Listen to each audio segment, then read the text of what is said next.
and razor-sharp skill. Coming the program, they lost 2-1 in Game 1 and 3-2 in Game 2. How would the Oilers fare Sunday night in Game 3? Also on the way, the Kids all right if this sun shines at the expense of the Rockets once again. Ask him. You ask him. Come on, ask him.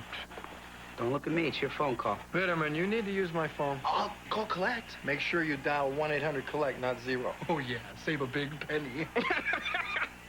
Try $1 or $2, Bitterman. How many times we got to tell you? Okay. I'll dial 1-800-COLLECT. Which phone should I use? How about the one in your apartment? Hello, Mom. 1-800-COLLECT.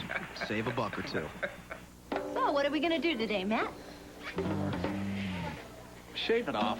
All of it. Just... Okay. It's just this dandruff. It goes away, comes back, goes away, comes back. Well, we can take care of that. Head and Shoulders? With regular shampoo, flakes can keep coming back. But Head & Shoulders helps prevent flakes before they start. You may never see flakes again. And your hair looks great. Glad I didn't do something stupid like shave my head. Head & Shoulders changes dandruff problems into beautiful hair. Then I look at you, and the world's all right with me. Just one look at you, and I know it's gonna be a lovely day.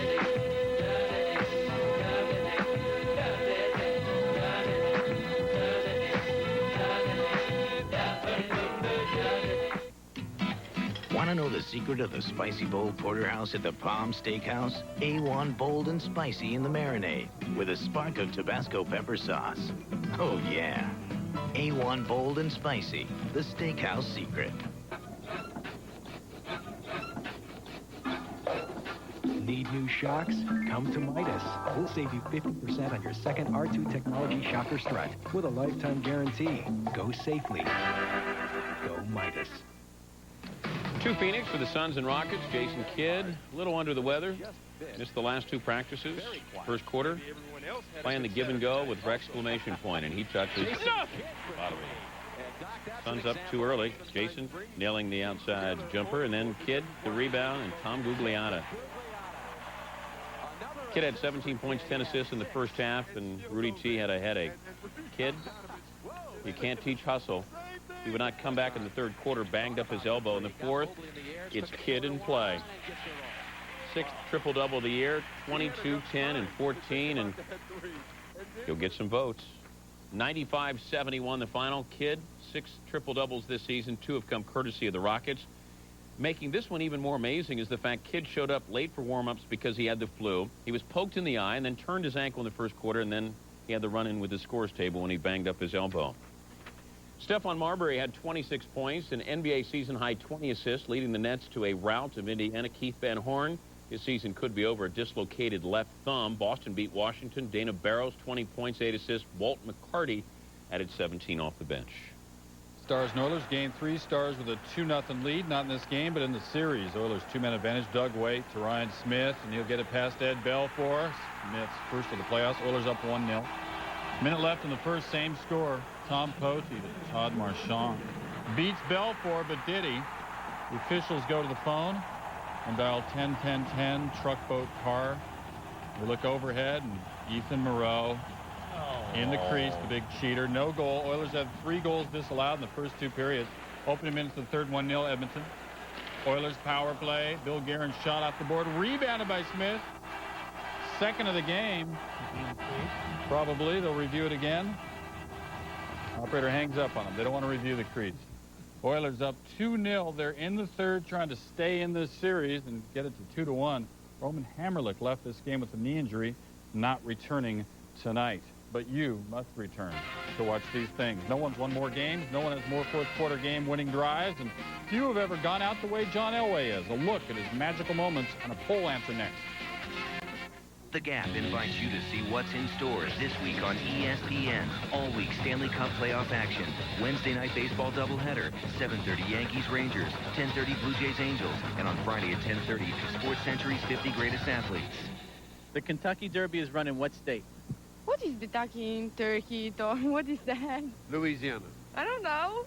To learn everything about the Kentucky Derby, tune into ESPN on Friday for the Kentucky Oaks, then Saturday for Today at the Kentucky Derby on ESPN2, followed by the Kentucky Derby Special on ESPN. Then watch the Run for the Roses at 4:30 on ABC. Stanford? West Virginia? Just around the corner. Texas? Is it Tennessee? I don't know ideas. Kentucky Derby? Edgar and I have so much in common. It's like we were long-lost brothers. We both have larger than average ears. We both have pretty straight hair. It's creepy. And get this. We both love the taste of Miller Lite because of the choice hops. It's like we were separated at birth. Actually, George, I think Miller Lite tastes great because it's smooth. Excuse me? I like the smoothness. Who are you? Miller Lite, the great taste of a true Pilsner beer. I'm an engineer. An architect. A CEO who needed, had to have, notebook computers. preloaded with a powerful, easy-to-use, reliable business operating system. So I called Dell. Dell pre-installed Windows NT Workstation on custom-built Latitude notebooks. Dell pioneered this direct way of providing solutions, which is good. It's genius. Be direct. Dell. Dell notebooks use Intel Pentium 2 processors.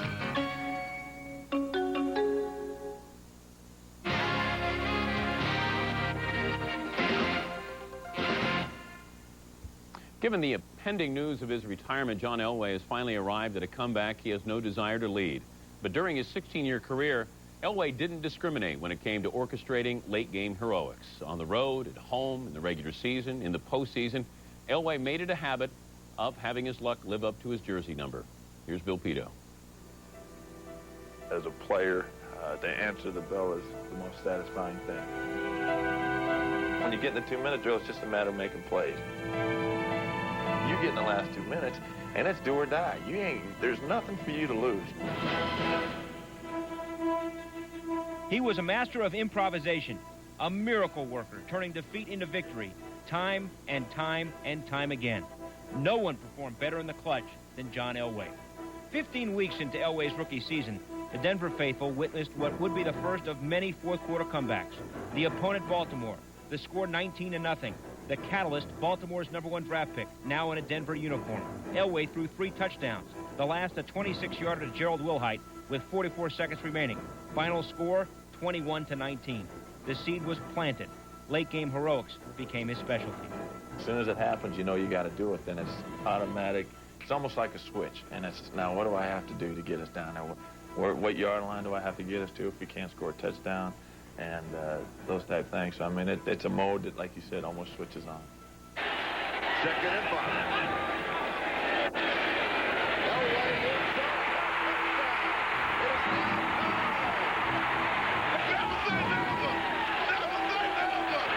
It's 100% focused to the point where there's nothing else on your mind except that next play, what you did, and what you've got to do. Let him throw underneath. Elway firing to Smith.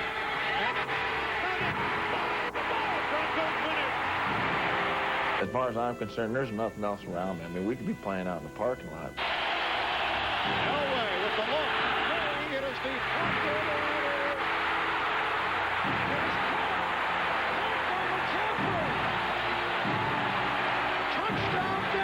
You don't hear the crowd. I don't hear anything. I mean, it's just what we've got on hand. McCaffrey in short motion. Will it be Davis? No. Play fake. Elway pressure. Steps up wide open sharp. End zone. Touchdown Denver! Touchdown Broncos. They're in the lead. His most memorable comebacks occurred when it mattered most, the postseason.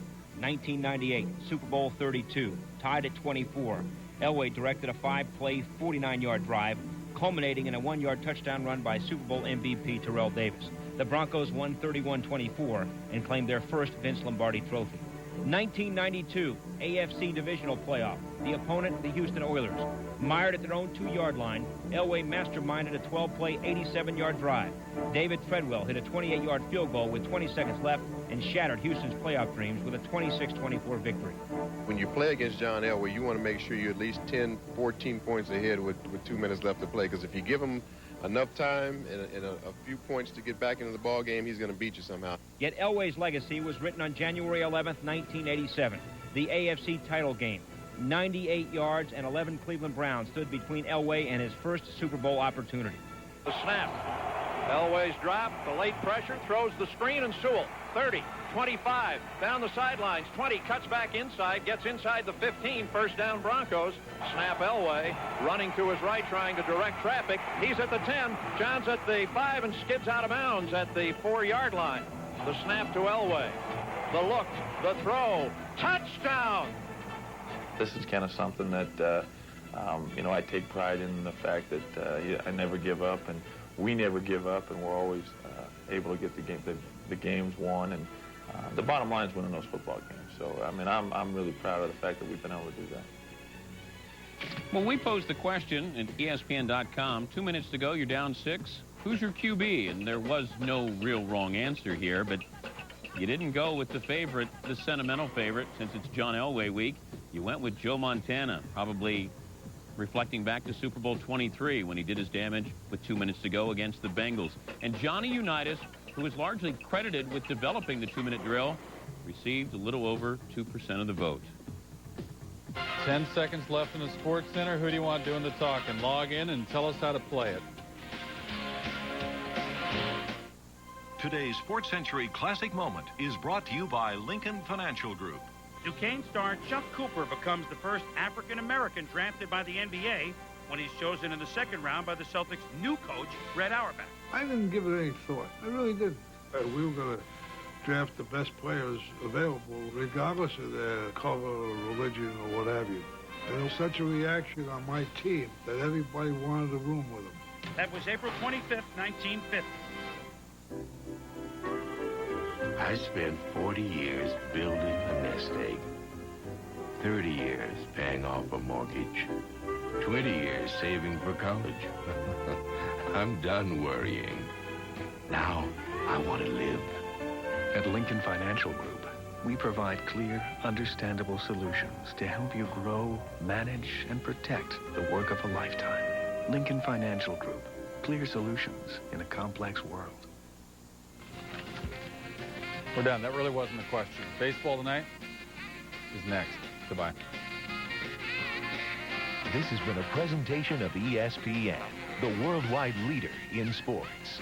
For more, log on to ESPN.com, a part of the Go Network. Go.com.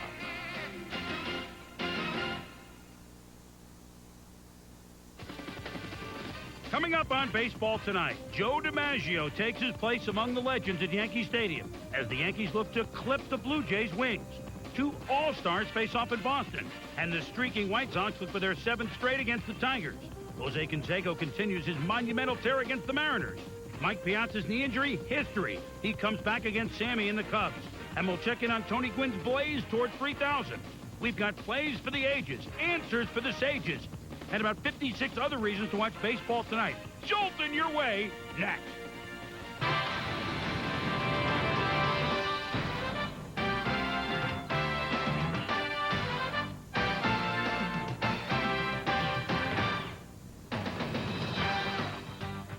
Well then, hi there. Welcome to Baseball Tonight. I'm Chris Berman. The final Sunday in April, a time for all of us to kind of piece together a feel for this season. We know it's a marathon, not a sprint. Time for us to reflect back at the greats of the game, and that certainly was the case in New York, where the Yankees and their fans officially made the Yankee Clipper part of Monument Park. Not that there was a lot of suspense, of course, before the Yankees-Blue Jays game. Just a lot of memories. One of the best, classiest, and gracious athletes baseball, and for that matter, this country has ever known, Joe DiMaggio. Big ceremony before the game, the unveiling. Glorious day at Yankee Stadium. Number 5, and some of the Yankee legends were out to see the monument. Whitey Ford was there.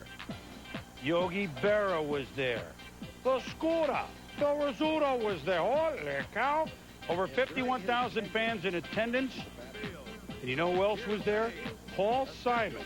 And you'll never guess what he sang in honor of Joe DiMaggio. Everywhere you look at it, you lose. Where have you gone, Joe DiMaggio? A nation turns its lonely eyes to you. Granddaughter's unveiling Joe DiMaggio's monument. A memorable day at the stadium. It's a memorable game. It was 3-3 top of the ninth. Mariano Rivera delivering. No, Alex Gonzalez delivering to right field. Now watch this. Paul O'Neill's got a great arm. The one-hopper. O'Neill. Knobloch. To Posada. Willie Green trying to score. Out. The relay and the tag at the plate, and we go to extra innings. Where it's still 3-3. Bottom 11. Knobloch at second base. Bernie Williams. To right. Knobloch's going to try and score. Sean Green throwing. Not in time. And the Yankees, on the day they unveiled the monument, the Joe DiMaggio sweep the Blue Jays, who had won 8 in a row and came in 2 games up in the AL East. The Yankees, well, they got their attention to the hot Toronto, and so the Yankees sweep the 3-game series, winning 4-3 in a game in which there were 5 hit batters, 3 by David Cone. But that's about all that he did wrong, because David Cone's pitching has been great. 3 earned runs in 4 starts. His ERA of 1.04. Opponents are hitting in his 4 starts just 1.06 against him. By the way, Jason Grimsley got the win for the Yankees. His first win in 3 years. That's as far back as when Ed Grimley was on TV and Ross Grimsley was pitching. 4-3, New York. Indians at Red Sox. 1-1, top 6. Pedro Martinez, Bartolo Colon, pitcher's duel. Damon Buford makes a sliding catch on a fly ball by Alomar. Kenny Lofton doubled up. Great play by Buford, playing center. No more platoon out there. Trot Nixon is more like Crawl Nixon. Jason Varitek, bases loaded, 1-1 game, bottom 7. Off Paul Shuey. Mike Stanley, Troy O'Leary shoot around, and they come in to make it a 3-1 lead. Pedro went the route. His 10th strikeout. He leads the American League with 47, the second 4-game winner in the American League. Boston, they still not scoring runs, but they got 12 hits. They took 2 of 3 from the Indians in a minor way, avenging last year's opening round playoff loss.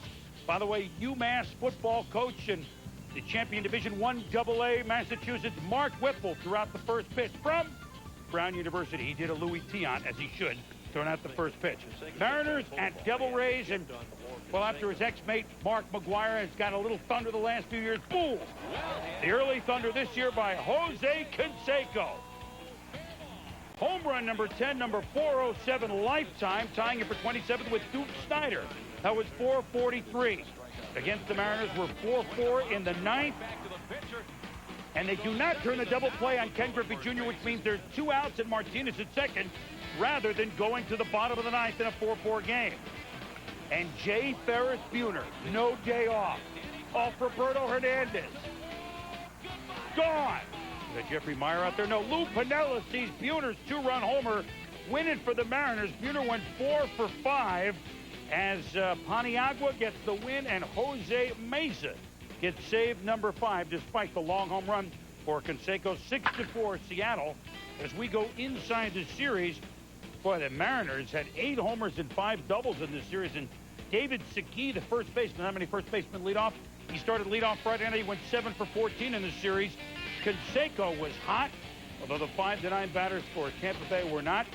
So Seattle wins 2 of 3 from Tampa Bay. Tampa Bay came in a pretty hot ball club. If the New York Mets are to grab a slice of the headlines of the Big Apple, then they need much more than a slice of Piazza. Their all-star catcher, whose 9 for 21 start in 5 games this season, gave the sign that he was about to pick up where he left off late last season. Came off the DL today for the Mets in Chicago. So Mike Piazza, not Todd Pratt, catching for the Mets. Pratt did a good job, we should note. 2 on for Piazza in the 5th. But Sosa grabs it. Piazza 1 for 5 with an RBI. The Mets lead at 3-0 bottom 5. Bases loaded, none out Cubs. Oral Hershiser pitching to Major Lance Johnson. Oh, boy, John Olerud just can't get the glove on it. Houston scores. Benito El Duce Santiago scores. It goes as a double, and the Cubs trail 3-2. Kirk Wendell pitching a couple batters later against Sosa. Bases loaded. Sammy timed it. Into the corner. Rodney Meyer scores. Johnson scores. The Mickey Morandini scores.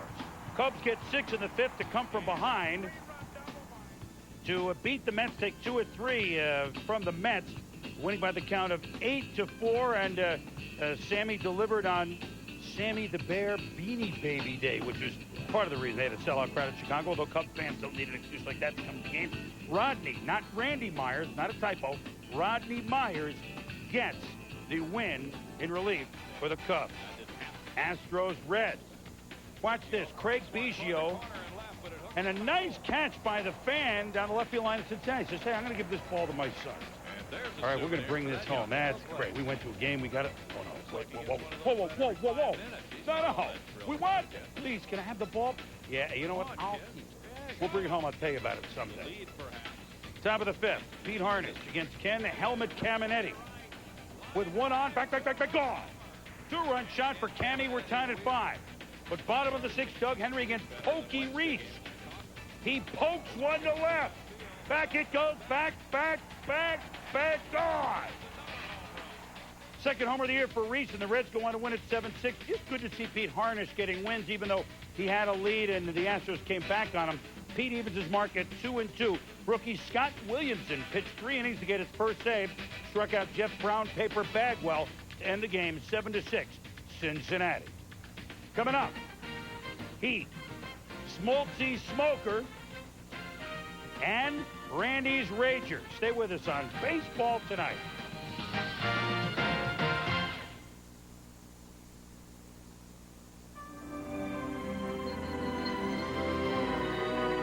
Who's that? Me, Michael. Peter Pan. Do you remember when you were 8 and we went flying? Yeah. Well, let's fly again. But I can't fly anymore. Well, of course you can fly. It's never too late to fly.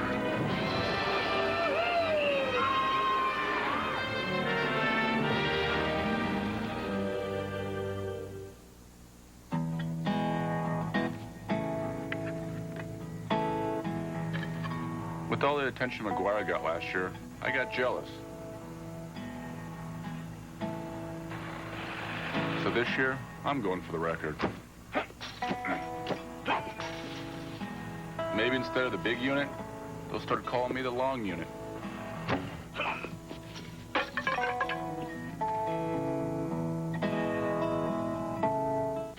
I want to like Rebecca, I really do. But she thinks Miller Lite tastes great because it's smooth. And Rick thinks it's because of the choice hops. And even if we could get past that, we'd still argue over whose work sells the most sports magazines. Okay, in-depth analysis of the nickel defense or fishnet bikinis. You decide. Look, Rebecca, guys buy sports magazines for great sports writing. Oh, great. So I guess we'll be seeing that Rick Riley sports writing calendar any day now. Oh, man. Miller Lite, the great taste of a true Pilsner beer. I had to replace my old air conditioner. I wanted one to save me money. So he called his local independent Lennox dealer. He recommended an air conditioner that would save me 20%. Do I hear 30, now 40, now 50, now 60. 60% going once, twice to the Lennox dealer who recommended high-efficiency system that would save me money. Yep, save up to 60%, or my name isn't Dave Lennox. You sure are a man of few words. Just trying to be efficient. Call 1-800-9-LENNOX or visit our website. Lennox, one less thing to worry about. When you looked at St. Louis and Los Angeles, you figured a pitcher's duel between Kent Bottenfield and Darren Dreifert. Nah, we're not going to have one, but both 3-0 going into the Sunday night ESPN game. With highlights, Kenny Mayne. We had the Cardinals on TV Sunday night, and once again this season, the attention was naturally directed toward Fernando Tatis. Home run. He took the field on his second 3-game home run streak of the year. His unprecedented 2 Grand Slams in one inning Friday matched all of Mark McGwire's Grand Slams last season. LA's Darren Dreifert attempted to put a stop to this and run his own record to 4-0, and he would face Tatis early. First inning, no score. Tatis, deep, not a home run, but conks off the wall. Sean Dunston coming in to score 1-0, the Cardinals. And this police drama contains partial nudity. Our 18 to 26 males wishing Detective Russell were at the game. Third inning, 3-0 Cardinals. Eric Davis against Dreifert. McGuire's at second. Davis singles. Mondesi coming up throwing. Missed the target. McGuire's safe, but comes up with the pulled ham. And he's day-to-day, taken out of the game 4-0 the Cards. Now it's 6-4 Cards, 2 out, 2 on. Raul Mondesi against Juan Acevedo. And Mondesi ripping to third. Tatis gets one. Across. Nice hose. Cards win at 6-4. And the injury report rolls on. J.D. Drew, sprained left thumb. He'll go on the day-to-day list. Bottenfield, Kent Bottenfield, the winner, goes to 4-0, but strained his left glute. He also is day-to-day. Tatis goes 1 for 3, an RBI and 2 walks. He sits safely in 10 of the last 11 games. Back these San Francisco Giants into a corner, and they come out even more ornery. For the first of an expected 10 weeks without their best player, Barry U.S. Bonds, the Giants have gone 4-3, heading into getaway day at home against Colorado before they embark on an Eastern swing to Montreal, New York, and Pittsburgh. Maybe it's destiny. The last 40 Giant seasons at the stick. Barry Bonds watching. Top of the 7th, 4-4 game. Giant last year, Rocky this year. Darrell Hamilton off Alan Embry. Gone! Third home run of the inning for the Rockies, and they've taken a 5-4 lead.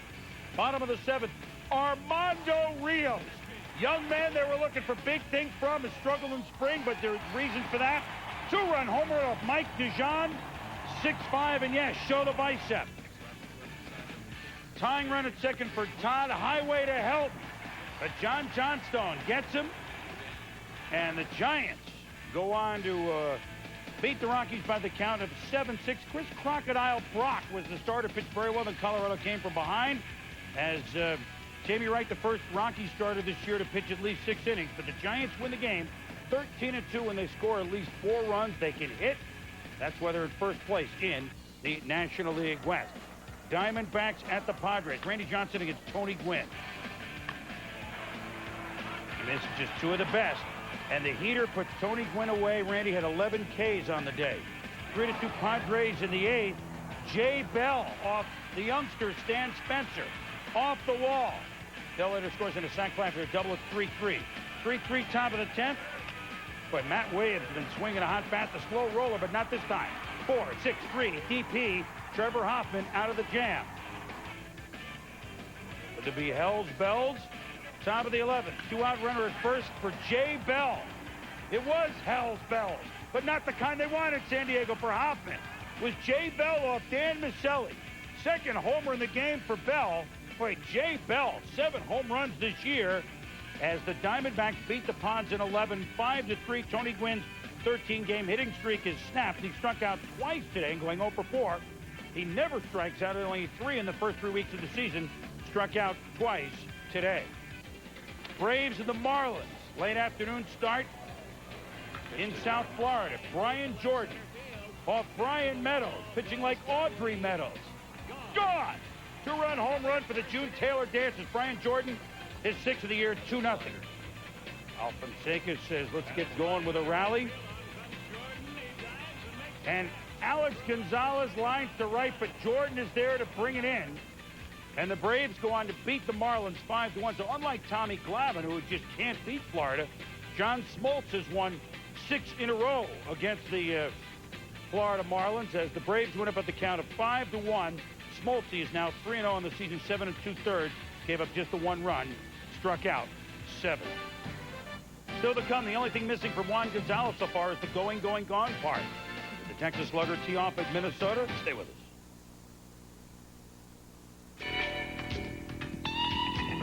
You don't get in this kind of shape running on a treadmill. You do it with strength exercise, and I do it with the Bowflex.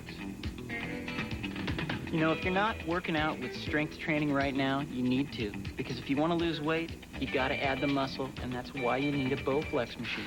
It's like nothing else you've ever tried before. We've got over 60 exercises you can do on a Bowflex. You're never going to get bored.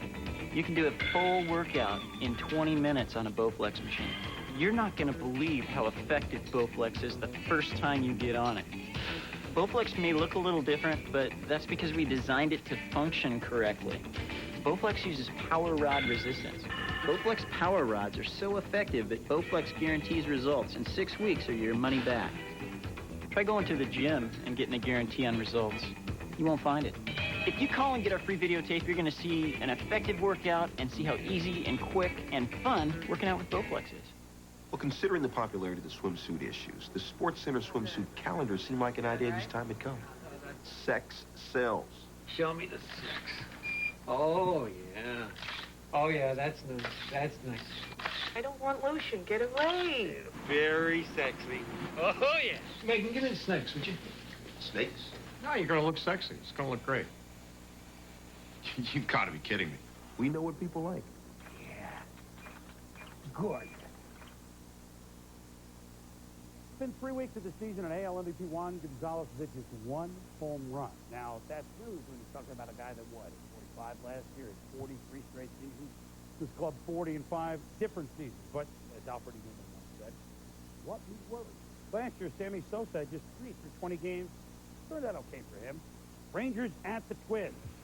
Pudge bowled over the other night. Did play yesterday. Homer sitting out this one on Sunday.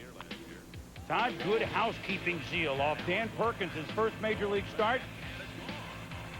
Home run for Zeal, 1-0 Rangers. Rick Helling off to a tough 0-3 start after a superb season last year, facing Corey Koski, who Koski won. 7 strong innings for Helling, gave up only 2 runs. Meanwhile, Lee Cat Stevens. Is it in the trunk? No, but he caught bullet 4. So the Cat with his 6th homer of the year.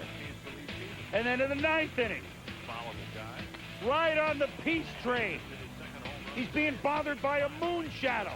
Cat Stevens with his 2nd home run of the game.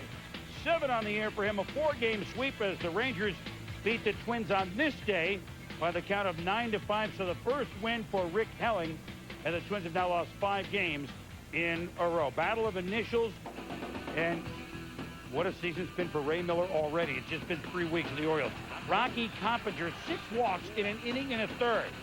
Still at the top of the 2nd, bases loaded. Ricky Bonas in relief with no bonus. Jason fried out Jambi, his men at work. Back, gone. Grand slam, 11 men to the plate in the 2nd, 6-0 Oakland. Bases loaded to how do they come? To how do they fall? Boots a Brady Anderson grounder. 6-3. Bottom of the 7th, still bases loaded. Walk by Tim Morrell to Harold Growing Pains. Tied at 6. Rich protects your car with Amaral walks. 7-6. Look at this. Almedo signs everywhere, signs. Blocking out the scenery, breaking my mind. Misses the ball at first. 9-6-0s. Bottom of the 7th. Scott Spezio. Yeesh. 10-6. And Art Howell is wondering, oh my goodness, what is going on here? But at the top of the 9th, have faith. Eric Chavez. Base it off Mike Timlin. A walk to Rock Rain. The Orioles gave 14 walks. They should have walked this guy, Tony Phillips. With the score 10-8 on his 40th birthday. Back. Tony starts playing the back 9 with a 3-run homer.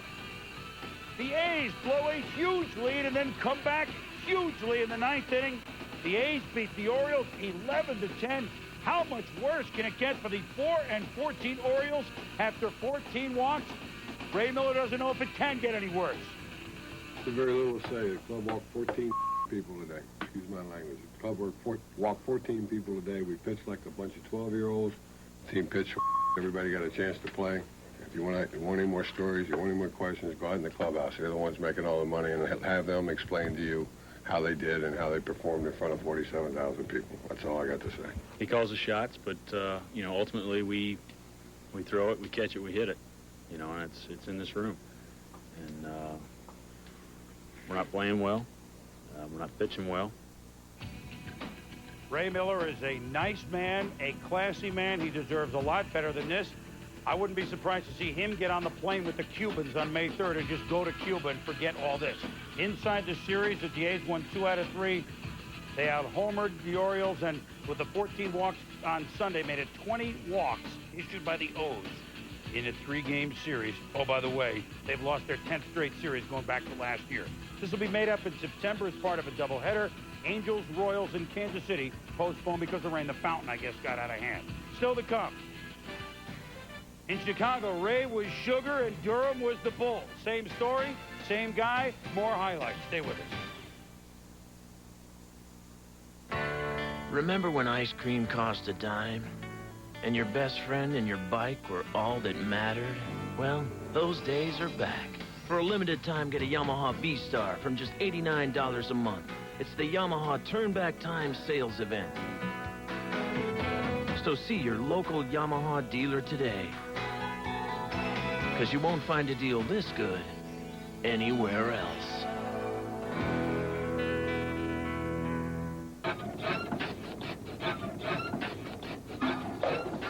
Need new shocks?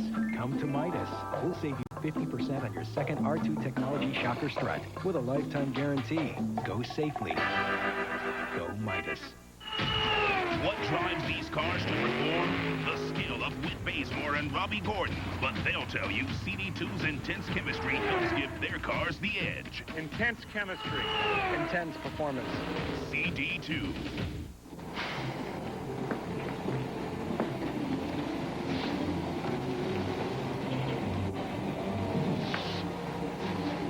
That was so close. No.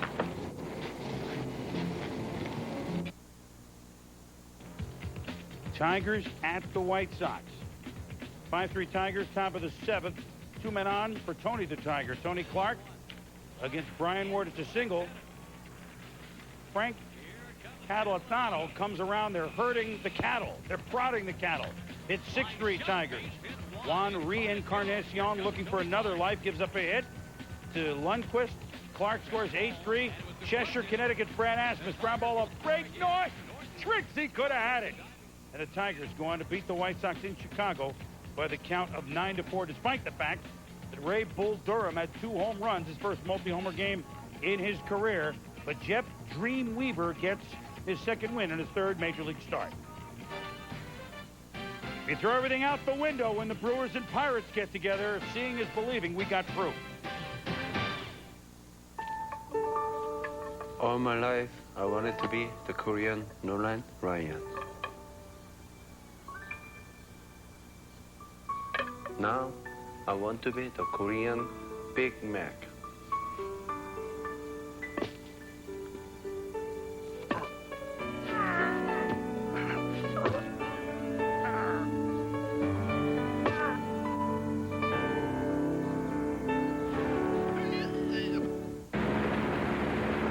Right, give me a good exit to clean arch. Go! Come on, pay attention.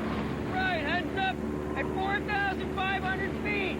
Look, reach, pull, go! Come on, you can do it! How many times have you done this? None, but I did stay at a Holiday Inn Express last night.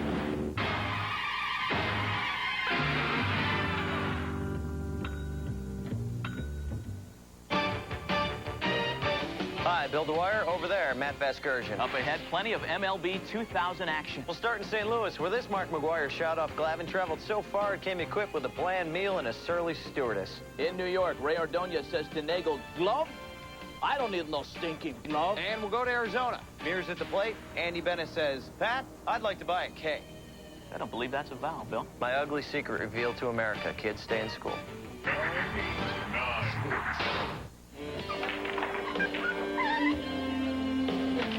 Hi. I saw you looking for change, and I was like, an angel like that, a dangerous place like this. She should know 1-800-CALL-ATT is a guaranteed cheap collect call. Don't miss, sweetie.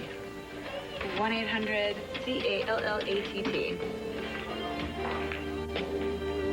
1-800-CALL-ATT for guaranteed cheap collect calls. She'll call. Phillies and the Expos in Montreal. Alex Arias, 2-run pinch single off Get What Upe for Urbina has already given the Phillies a 2-run lead. And then a bunt for Doug Glanville is thrown away. Relaford scores at 7-4 Phils. Rob AC-Ducey almost hit. Glanville steals. Arias scores. Basically, sacre bleu. It was a mess. 4-run ninth against Felipe Alou, and even though the Expos had 2 in the ninth, they couldn't go back to win it as the Phillies win 8-6 for their 3rd straight win. Brewers and Pirates. Bottom 6, Pittsburgh down 3-2 with 2 out. Ed Ocean Sprague with a pool cue. Was nobody there? Get back, Loretta. Mark Loretta at short with the throw. Dave Nilsson Schmilson holds on. Kevin Young out. The Brewers lead 4-2 bottom of the 9th. Bases loaded. 2 out, 2-2 pitch to Young. Bob Sticky Wickman had a good series. And the Brewers, first series sweep since last May for Phil Garner. They win at 4-2. They've won 4 straight overall as we go inside the series. Which, as we said, Wickman helped that bullpen to 5 2/3 of 2-hit, no-run relief. And part of the reason the Pirates struggling, all-star catcher Jason Kendall, 0 for 9 with 3 Ks. Things will go better for him. But the Brewers get the better of it on Sunday afternoon. Next, Sunday's honor roll. Homers with hair on it and batters without. Fly ball into right field. Back on it. Danny Clyburn to the track, to the wall. Goodbye, baseball! Holy smoke, how about that? Jay Buhner with 2 strikes going the other way. A home run to right field to break up the tie. Today's Sports Century Classic Moment is brought to you by Lincoln Financial Group. Duquesne star Chuck Cooper becomes the first African-American drafted by the NBA when he's chosen in the second round by the Celtics' new coach, Red Auerbach. I didn't give it any thought. I really didn't. We were going to draft the best players available, regardless of their color or religion or what have you. And there was such a reaction on my team that everybody wanted a room with them. That was April 25th, 1950. At 25, I wanted to make vice president.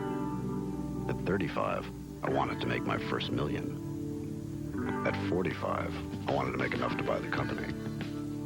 Now all I want is to make it around this track 0.2 of a second faster.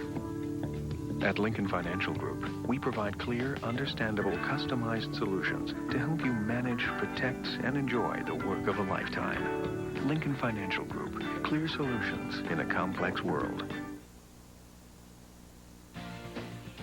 Going, Going, Gone is brought to you by Holiday Inn Express, the smart choice for travelers who want to stay smart.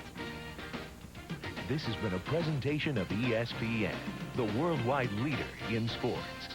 For more, log on to ESPN.com, a part of the Go Network. Go.com.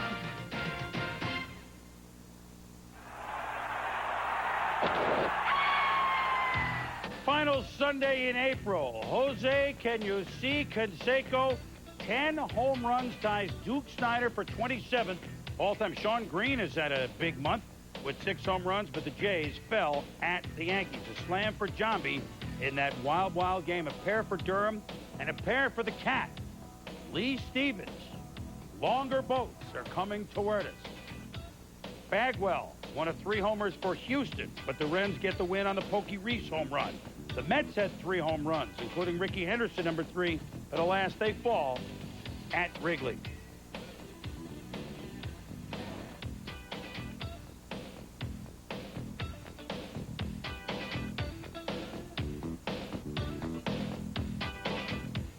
Now, 3 weeks in the season, nobody's really surprised that the Yankees and the Indians own the best record in the American League at 12-5. 3 weeks into the season in the National League, the best record owned by 13-7, San Francisco Giants. Thanks for watching Baseball Tonight. I'm Chris Burns. Keep the American Quarter Horse reigning supreme by carrying the AQHA Designer or Gold Master Card, issued by MBNA America, sponsors of the American Quarter Horse Racing Challenge and the Youth World Championship Show. The AQHA Designer and Gold Master Card ensures smooth riding and winning benefits. Call 1-800-847-7378 to apply for the MBNA America Designer or Gold Master Card, the only cards good enough for America's horse. Professional's Choice knows the more comfortable the horse, the better the performance. Our patented sports medicine boots offer protection and support. They absorb up to 45% of shock. And the unique lower suspensory strap helps prevent hyperextension of the fetlock. Professional's Choice was the first in the industry to scientifically test our sports medicine products. Call toll-free for a Professional's Choice catalog. We'll keep your horse comfortable so you can concentrate on performance. Let me tell you, you've never seen before or felt before this kind of power, this kind of strength. It's like the rest of the world shuts down, and it's just you and your horse on the ride of your life. Born long ago in the Old West, cutting horse is simple, really, but it's turned into a sport that's fun, tough, and challenging. Young or old, experienced or not, come on and join the National Cutting Horse Association. Let me tell you, it's a great ride.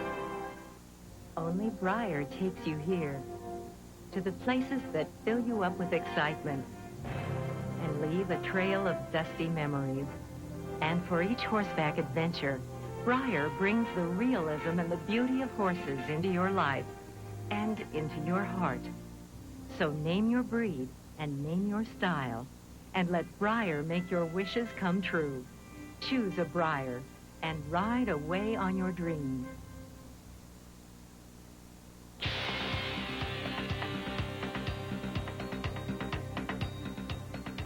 Straight ahead, it's post time at Sunland Park.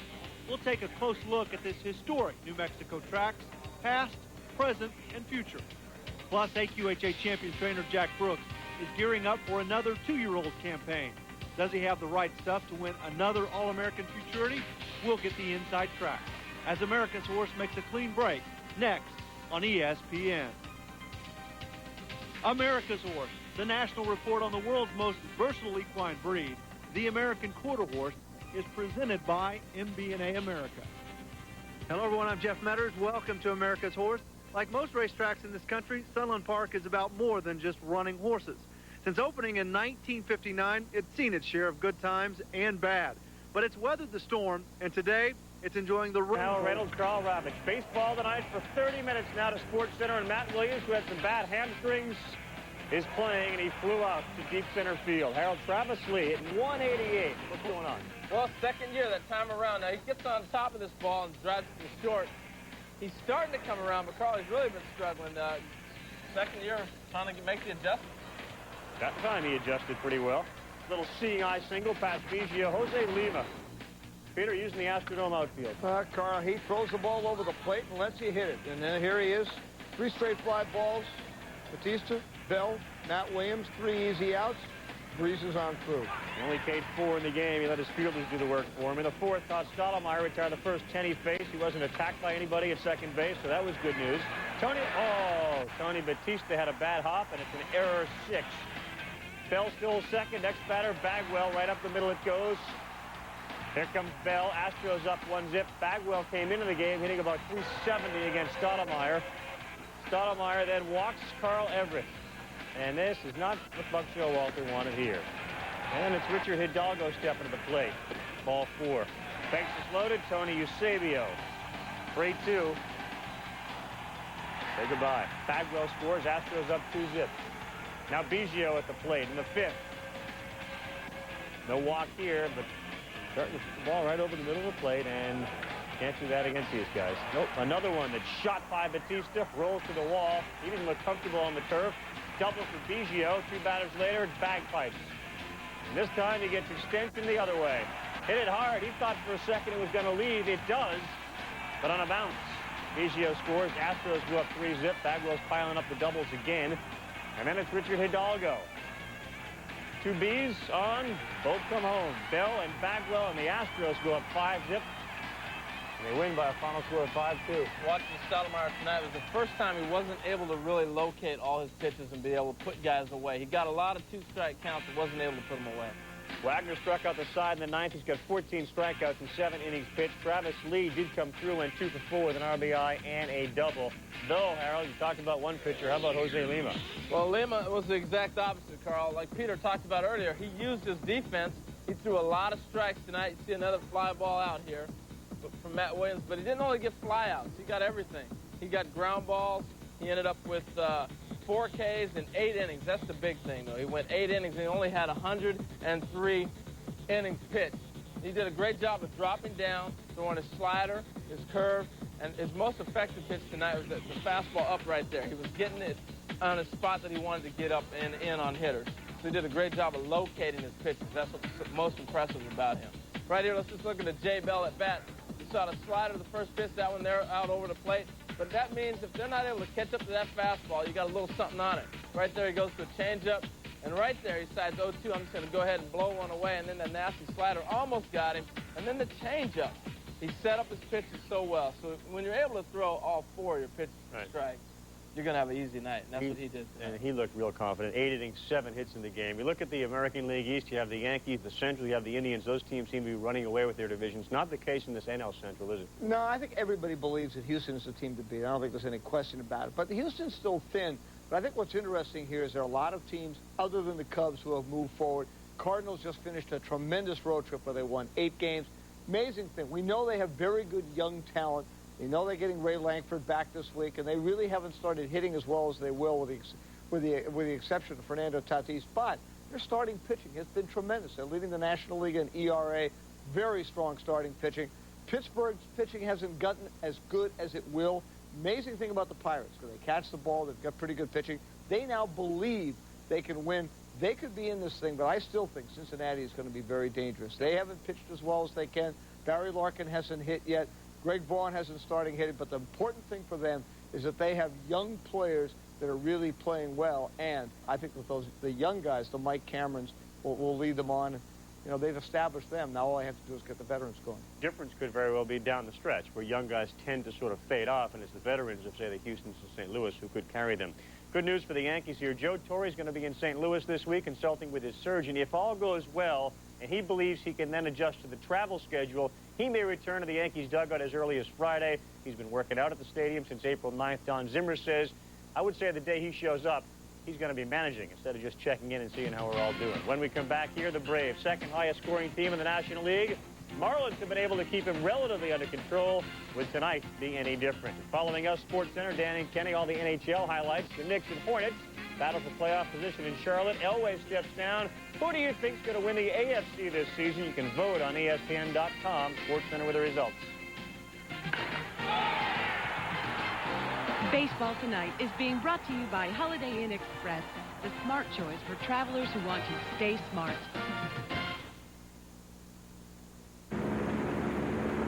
Right, give me a good exit and a clean arch. Go! Come on, pay attention. Right, heads up at 4,500 feet. Look, reach, pull, go! Come on, you can do it! How many times have you done this? None, but I did stay at a Holiday Inn Express last night.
Come on, they're doing the mime.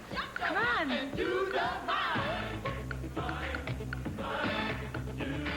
You don't know it, do you? That's bitter, baby. Don't be a victim of bitter beer. Drink Keystone Light. America's never bitter beer, so there's always a great taste, never a bitter face. Do you salsa? No, but I make a mean bean dip. Stop making faces. Drink Keystone Light. But I wasn't gone long. Your husband was right here? I went to check the ticket. Bingo. What? Have you checked the Chili Dog Express? Oh, no. Hot dogs give Jack indigestion and heartburn. Not this time. What is it? Looks like the remains of the minty fresh Pepsid AC chewable. Chewable? Now the first chewable that stops heartburn before it starts. Great tasting Pepsid AC chewables. Jack? Start living heartburn free with new Pepsid AC chewables.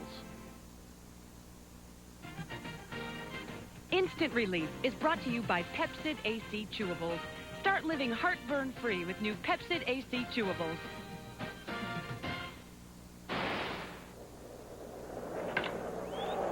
Hernandez almost took one out last time. Does take one out here. Two-run homer, Levon Hernandez. He has driven in 3. Yeah, here you look at the Marlins batting by position. All right, the outfield, you expect some great things, and they're hitting .307, but Levon Hernandez didn't want us to forget about him, so he showed back up. And look at what the pitchers for the Florida Marlins are doing. 9 for 30 and 300. Third base and shortstop, not producing like those great arms, and that's something that the Atlanta Braves have taught everybody. Your pitchers can turn into hitters, and it has happened so far. Kevin Millwood struggling a little bit, and he's feeling the pressure. Early on, though, a little high heat there, and high heat on the outside corner. Young out. Oh, my word. This is the Kevin Millwood we've all waited to see, Peter.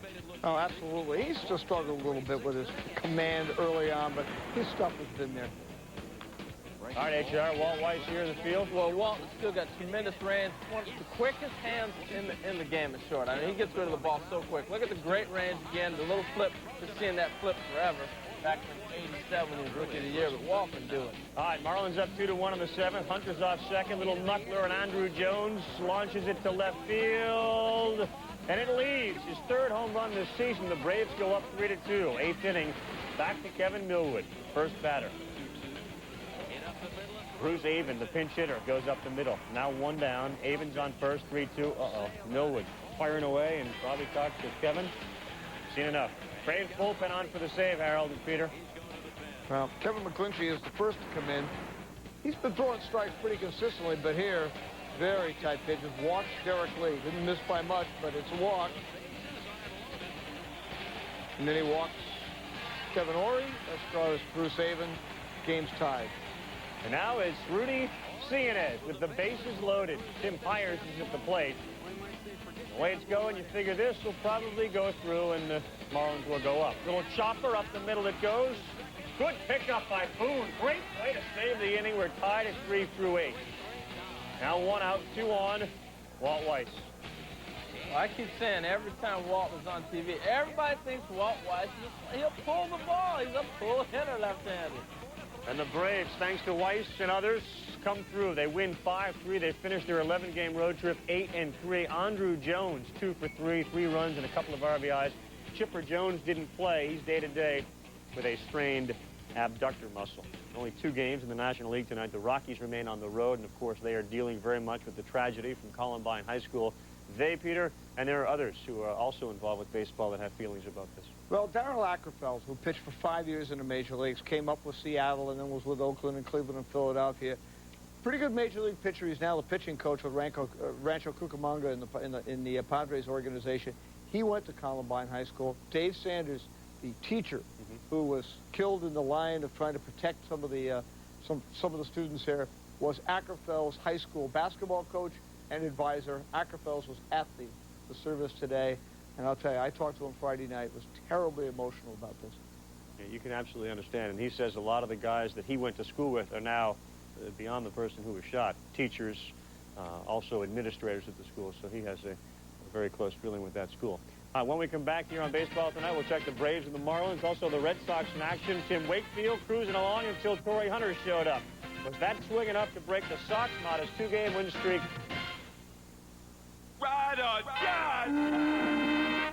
Love money, but from the people who brought you the multi-platinum artist DMX and the bangingest producer of the year, Swiss Beats, now presents Ride or Die from the Rough Rider compilation Volume 1 featuring DMX, The Lox, Jay-Z, Big Pun, Jermaine Dupri, Mace, Juvenile, Tokyo, Dragon, and Eve and Parlay. If you know my name, probably the dangerous side. Coming to you on April 27th, baby. Not this baby. At Superior Bank, we help homeowners. That's what we do. And we've been busy helping homeowners in all kinds of credit and income situations for over 75 years. Consolidating your high-interest credit card debt. Reducing the number of your monthly payments to just 1. And getting you the cash you need when you need it. Working with you. Simply, easily, and honestly. That's Superior Bank at 1-888-678-7777. Well, the Red Sox infuriated Roger Clemens and then Mo Vaughn. The next star to have the twinkle removed from his eye, Nomar Garciaparra. The Red Sox sent Lou Merlone back to Pawtucket, second baseman who can play just about everywhere, was hitting .333. Merlone said, this is pretty much blank. You can fill that in. Garciaparra, who happens to be Merlone's best friend, said a few choice things about the decision, then ended his rant by saying, I'm speechless. With history repeating itself, Nomar should be traded sometime by July. All right, top one, no score Offerman on for John Valentin, Peter. John's really been struggling with his just happiness. He brought in his old college Seton Hall roommate, Dana Brown, great scout with the Pirates this weekend, to see if he could cheer him up and get his baseball spirit back. Here he gets a double, scores Offerman for first base. Maybe it'll give him some help. 1-0. He's up again. Valentin this time hit hard to left. Chad Allen, though, got there. Good catch. Bottom four, still 1-0 Red Sox. Man on for Ronnie Coomer. Knuckler was dancing. It just was dancing in the wrong place. Base hit to left. Got men on first and second. Next batter, Tim Wakefield. Jason Varitek. It's got to be tough to catch this stuff, Harold, in the dome. Especially in the dome. There's no air. The ball's going to really create its own nothing float. That's the toughest place for anybody to catch is any dome. All right. Then Wakefield gets nasty, Peter. Well, absolutely. They throws a great change of speed, throws up for strike 2. That's what you want from a knuckle. Absolutely. Then down strike 3. Next batter, Torrey Steinbach strikes him out again, changing speeds on it. But he kept getting himself in trouble, though, and you keep doing that, you're going to stick that finger in the toaster. It's going to get burned. He walks Allen here, bases loaded. Jimmy Williams chewing gum and concerned against Torrey Hunter's up with the bases loaded. 12th grand slam of the season in the Major League. Oh, and a great catch. That's a good seat to have for this one. 4-1 Twins. Harold, look at Torrey Hunter. This was in the field in the 6th. Checking out, what's he reading? He's still learning players out there. He's learning to see, where do I position myself? Okay, Stanley's up. I'm supposed to be in right center. Oh, okay, well, let me run it down. Oh, what a nice catch. Good reading. Look at him, time himself, great jump. You know what? He spends a lot of time talking to Kirby's pocket, and he's going to learn how to play that position. Torrey Hunter's going to be a serious player. Well, he can seriously hit here in the bottom of the 6th. A single to center. Coomer scores 5-1 Twins. 5 runs batted in on the night for Hunter. He also took some runs away there with that robbing of a home run, and the Twins are up now by a score of 6-1. Nobody out for the Red Sox, nobody on as they bat in the top half of the 9th inning. Well, I mean, you talked about the fact that he talked to Kirby. You guys are kind of learning on the job, HR. Well, really, it's not just the Twins. Now, the Twins have 10 rookies on their club, and Tom Kelly is probably the best one at breaking in young players. If you were in the minor leagues, which probably most of them would be, their average age is 23 years old on this team for the rookies. They would be working on this stuff before games, after games, similar to what they're doing right now. It's just another workout. And I think when you get to the big leagues, the main thing you got to continue to do is work and learn. And when you have a great coaching staff and you have it available to you, you will continue to learn. And it was something that was emphasized in Seattle when I was coming up, and I still see it a little bit, but not much. And Peter, I don't know, are there managers still in baseball that are teaching that at the big league level? Absolutely. I mean, one of the reasons that Montreal has developed so many players, you go up there, Felipe Alou says he manages the Montreal Expos the same way he did the West Palm Beach Expos. You go up there, 3:30, 4 o'clock, every day they're out there working on bunting, hitting, rundowns, players. It's a constant instructional league. And it's the same thing. Jimmy Williams for the Red Sox is very much a teaching oriented. He still thinks he's coaching in college or in high school. And I'll tell you another one. Great teaching staff, the New York Mets. Bobby Valentine really believes every one of those people on his staff has a purpose. They teach. And I think that's one of the reasons that they play the fundamental baseball that they do. Very important that the manager have the respect of his players. Otherwise, sometimes the guys don't listen. The other thing is you hope that they can ultimately learn and then stay in that system in Minnesota. Has got a problem with that. All right, when we come back at midnight, closer look at the Major League leader in homers, Jose Canseco, how he got to where he is, how he almost didn't make it after SportsCenter.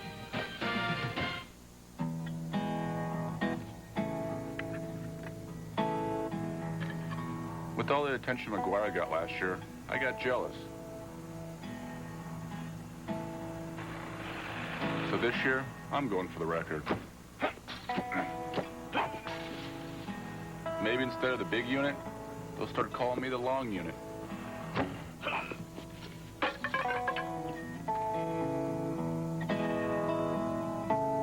If you could take one great piece of pressure-treated lumber and copy it so each piece had the same high quality as the next, you'd have Lowe's Top Choice pressure-treated lumber. Every piece has the same consistent quality. It's straighter with less bark and fewer knots, cracks, and splits. And it's pressure-treated to resist decay. Plus, Top Choice comes at Lowe's guaranteed everyday low prices. One great piece after another. You gonna be a while? I'm building a deck. Top Choice pressure-treated lumber. Look for the purple tag, only at Lowe's. Somebody woke up the organist, snoozing for the first 20, but now he's back with us. Oakland, Cleveland, Einer Diaz. How deep are the Indians? Backup catcher goes all the way to the wall. Travis Fryman comes across. Justice in. And the Indians now tied with the Oakland A's, 2-2. Dwight Gooden is on the mound. He's given up 2 hits, 3 walks in the first inning. He has been brutal, but there's already been a meeting at the mound. Against the A's, there is some good news. He is 4-0 lifetime. And, of course, the Tribe coming off a couple of straight losses. With the Indians, you know, we see Einer Diaz. You almost expect greatness because of the depth on that. We've seen Mike Morgan go 4-0 so far this season. There are many surprises aren't there? Well, there are. And, you know, one of the biggest ones is a guy that snuck up on us last year, Bobby Howry with the White Sox. And he had 37 hits, 51 strikeouts in 54 innings. But he's 5 for 5 as a closer this year. He's a guy that they got from the Giants in that big deal for Hernandez and Alvarez. He's got that nasty kind of sidearm, really comes slinging the ball in. As I say, 5 for 5 in save situations, 12 strikeouts in 10 innings. He's a fast emerging as a closer and one of our all-time favorite players. Super Joe McEwing. It's a guy that was supposed to be a career minor leaguer, stole a job in spring training. He's had 9 multi-hit games and 15 starts. He's hitting over 400. He's been terrific. He's played 5 positions. Absolutely everybody's favorite. Look at that defensive play. He just loves to play. He's everything you want. I mean, somebody said he could be the next Rex Hubbard, which was meant definitely as a compliment, don't you think so, Hal? And then Bobby Witt, talking about guys who have made comebacks. This guy was throwing 84 miles an hour last year, but spring training, Larry Rothschild told him, let it go, let it go. He's back up there, 92, 93. He's 2-0 in 4 strong starts. He's had good stuff all year. Peter, I'm going to go back to some of the old guys. Tony Phillips, 40 years old yesterday. We saw this in most of the highlights yesterday, this home run to win the game for him, but he has really come back with a brand new fire. He decided he was not going to play baseball. This year he decided to come back. He's really ignited some things. Buck Showalter, he's one of my surprise guys because he really knows how to use his lineup, mixing guys in and out. And then Jay Bell, they move him from short to second, and it's just giving him life, hitting in the lineup in the 2 spot, and also playing second base. It's taking a lot of pressure from him to have to catch the ball in range and short and a lot of thinking. He's only thought himself into 7 home runs this year, so it's pretty easy to sit back and crush. And Matt Williams right here, he is probably swinging the bat and playing third base better than I think I've seen him his whole career, Peter. And I know you agree with me because we were discussing that earlier. Absolutely. This has been one of the really good comebacks. I think his mind is clear. His body is healthy. It's a great comeback for a great player. One of the guys you just mentioned, Tony Phillips, just struck out. Dwight Gooden, so the A's sort of running themselves right out of a threat, though they do have a man on against the Indians. Update here, underway. Mo Vaughn and the Angels, Chris Carpenter, and the Blue Jays. And watch this. Yeah. Right inside on Mo. You saw the reaction from Carpenter. That is not where he wanted to go at all. Mo got on all that gear. He can't dip that. No, it's a suit of armor, no question about it. Blue Jays and the Angels 0-0. Anaheim's got men on first and second with 1 down. Tim Salmon now up with a 2-0 count. Meantime, in Seattle, they are underway. Ken Griffey Jr. just up. He struck out. So the man is still in second, so we now have a man on second with 1 down there. It is Edgar Martinez. We'll keep you posted on that one as well. We're back with all the balls that never return. Into the air to deep left field. Preston Wilson going back over the tail monster. Gone. 2-run home run for Andrew Jones, and the Braves go back in front 3-2. Today's Sports Century Classic Moment is brought to you by Burger King. It's a cinch. The Rhino will hold that record before too long. Maybe right now. There it is, way back, but the record-breaking home run! Ryan Sandberg! He has now hit more home runs than any second baseman in history. How about that? But if you feel like loving me, if you got the notion, I second that emotion. Said, if you feel like giving me a lifetime of devotion, I second that emotion.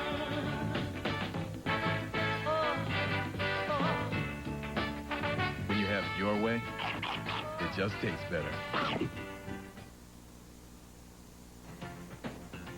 Baseball Tonight is being brought to you by Mercedes-Benz, located on the web at mbusa.com. This has been a presentation of ESPN, the worldwide leader in sports. For more, log on to ESPN.com, a part of the Go Network. Go.com.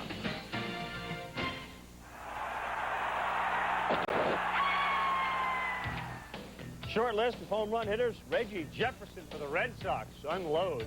That made it 6-2. Torrey Hunter in that same game, a grand slam. And again, there have been a dozen of those so far in the majors. Andrew Jones for the Braves.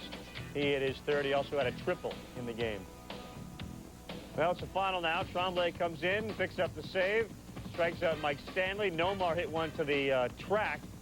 And the Twins take care of the Red Sox 6-2. Tim Wakefield, who started the season well, getting rocked a little bit. 4 earned runs in this game, 4 walks and 4 Ks. The other game still going on. Toronto and Anaheim. Bagels are on the board. Detroit leading Seattle by a score of 1-0. Thoughts on perhaps like the return of Mo Vaughn and the Angels' ability to turn it around and maybe move a little bit in the West? Well, Mo eventually, by the end of the week, he's told Terry Collins he can be at first base, which will finally get Darren Erstad into left field and get their team in the field. Of course, mine is Gary DeSarcina. I think that'll really help them.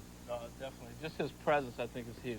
All right, we'll see you all back here again 1 hour from now for a full hour of Baseball Tonight. SportsCenter with Dan and Kenny is next.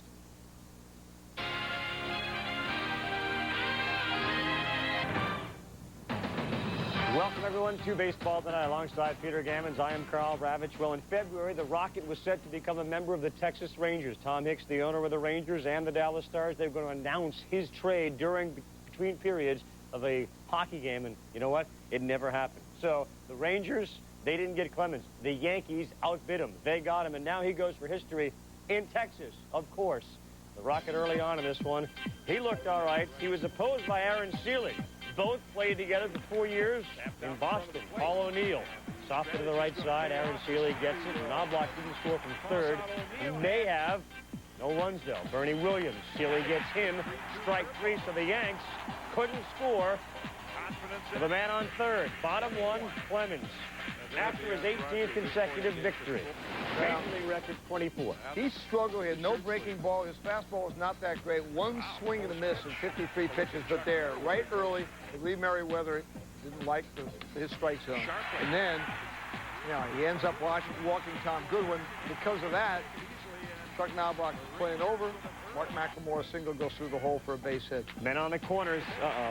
Here's a hole. Rusty Greer singles up the middle. Goodwin scores. That gave Texas a 1-0 lead. Still in the first after a Gonzalez walk.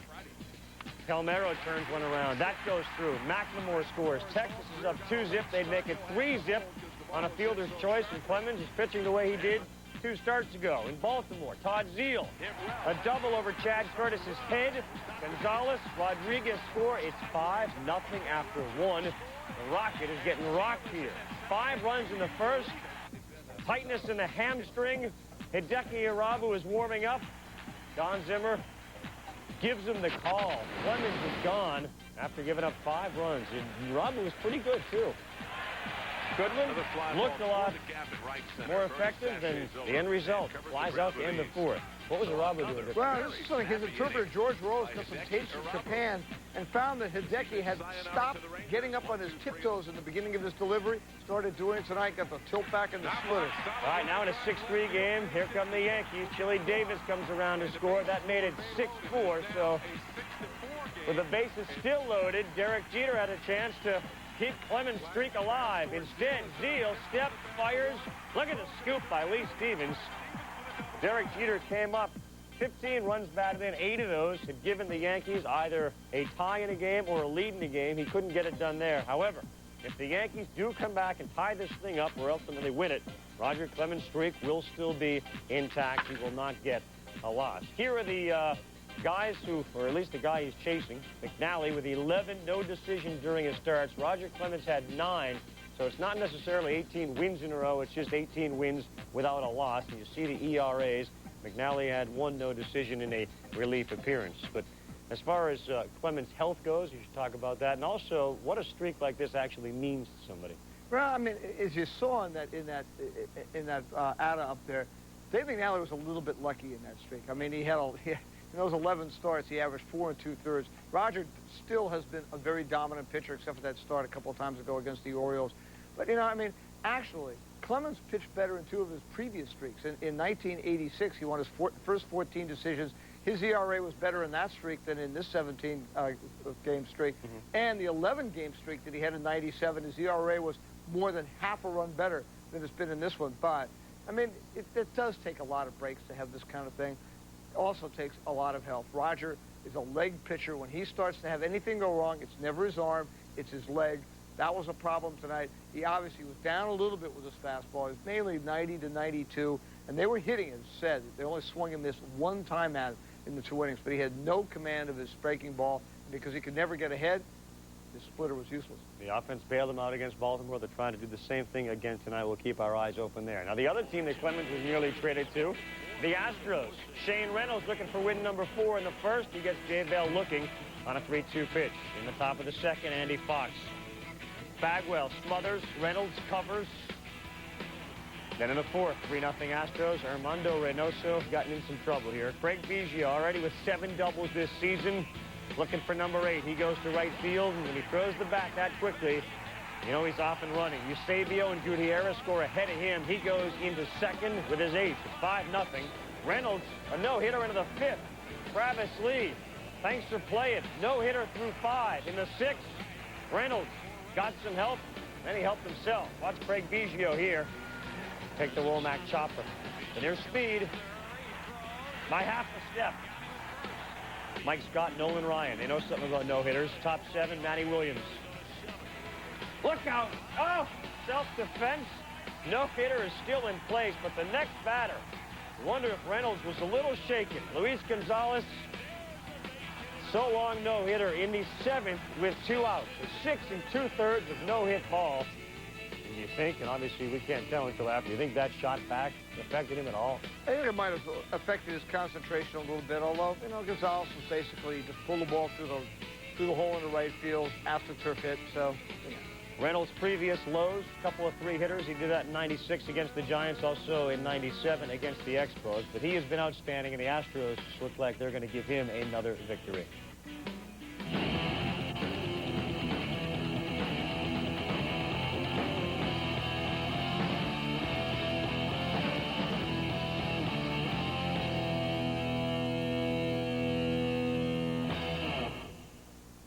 Well, you got a pretty decent little stretch in Milwaukee if you like seeing great pitchers. Kevin Brown on the mound tonight for the Dodgers. Show up Friday night and you get to see Randy Johnson of the Diamondbacks. Since the season opener, he has allowed 2 earned runs in 22 1/3. That's Brown. And last year, Brownie came within the 7th inning single of a no-hitter against the Brewers. 9-5 lifetime against this Milwaukee team.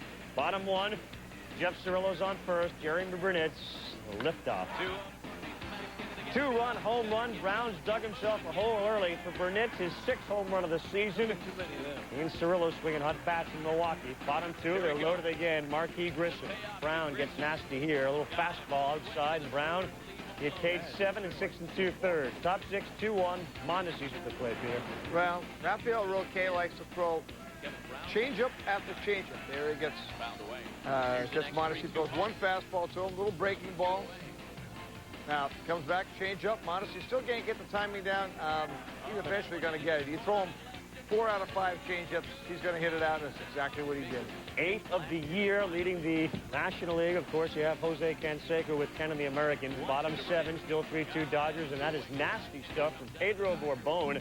Little slider out and away, and the Dodgers on the road get the win. Kevin Brown collects his 2nd of the season, 3-2, the final score of the Dodger bullpen. Peter, much maligned, 2 1/3, no-hit innings, and they struck out 3 in the game.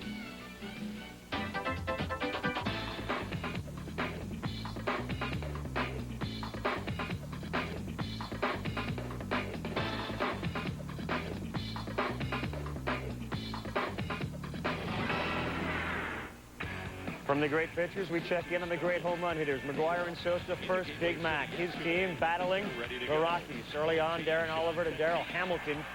Fernando Tatis does more than hit grand slams. Great catch. Here's McGuire. Down the right field line, little cue ball shot. He is a pool player. Edgar Renteria scores all the way from first on McGuire's double. That gave the Cardinals a 1-0 lead. McGuire lifetime against Thompson, 3 for 9. 2 of those 3 hits previous were home runs. 3 batters later. Leland looking on. Thompson. Dangerous. So you may as well walk Tatis.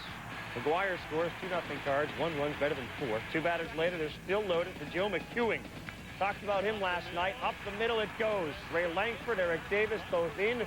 4-0 Cardinals. Talking about big surprises on the show last night, Peter. Joe McEwing's hitting over 400 for the Cardinals now, and they're on top of the Rockies by a score of 7-4. Offense for Colorado, provided by Mike Lansing, 3 for 4 with a couple of runs scored. 2 for 4, 2 RBIs, and a double for Mark McGuire. All right, how about Sammy Sosa? What is he up to? He's got 7 lifetime home runs at Pro Players Stadium, recognized before the game for his contributions to the Dominican Republic hurricane relief effort. Alex Fernandez then didn't provide any relief. He struck him out with some high heat. Kevin Ory at the plate. Hard line to the left. Henry Rodriguez, no. Lost it up in the lights to Floyd. He cruises in, and it's 1-0 Marlins. Now, in the 8th, Cubs are down 8-0. Brian Edmondson, look out. Jim Riggleman, Sammy Sosa, argues Sosa was hit. Wasn't the case, at least not in the eyes of Charlie Williams. So Sosa then rips one in the left for the base hit. He's smiling. Obviously, if he was hit, it didn't hurt him very much. Henry Rodriguez, 2 for 2, now hitting .440. First shutout of the year for the Marlins.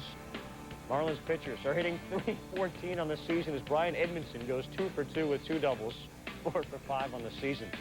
When we come back here, Ricky running again, but with the rest of the Mets be able to keep up with him in a game for the Pods. Kirk Reeder's been down this season, exactly where the Expos would like him to stay. Highlights and updates when we come back.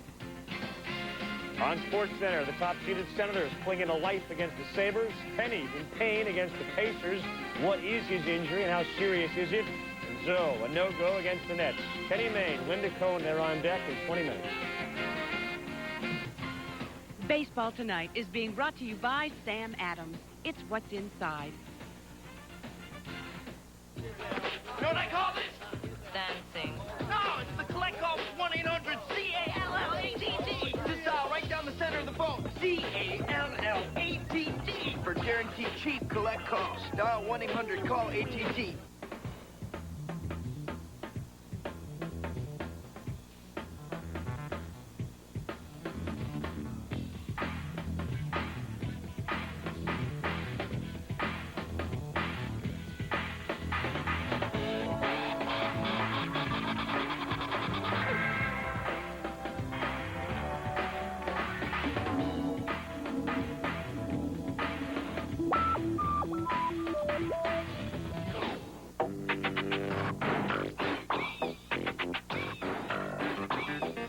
Got a noisy car? Get our Economizer Plus muffler for only $29.95 and our guarantee. Go safely. Go Midas. I love my new Toro personal paid self-propel mower so much, I'm letting my neighbors try it. Wow, so simple to control. This is unbelievable. He loves it. It moves at whatever speed I'm walking, and it's easy backing up, too. She's hooked. No speeds to adjust. I want one.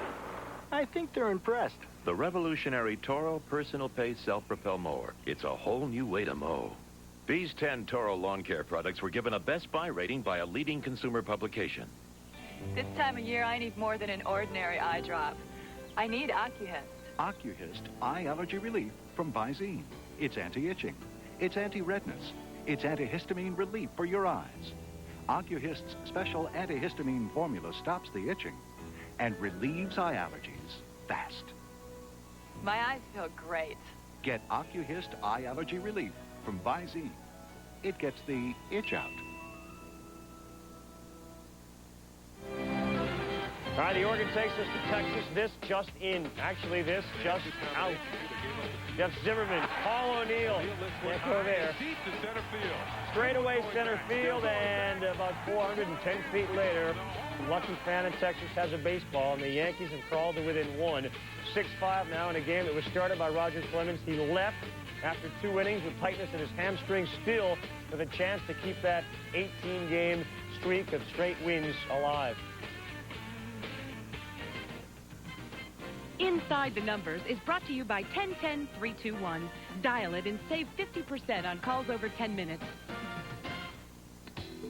Inside the Numbers, the Baltimore Orioles starters versus Mike Mussina. 3-1, 1-13. Although Mussina has not been his usual self with that ERA up almost at 6. He's given up more walks than he's used to. We check him out now. The embattled Orioles hosting the Kansas City Royals. And Ray Miller still has a job, Peter.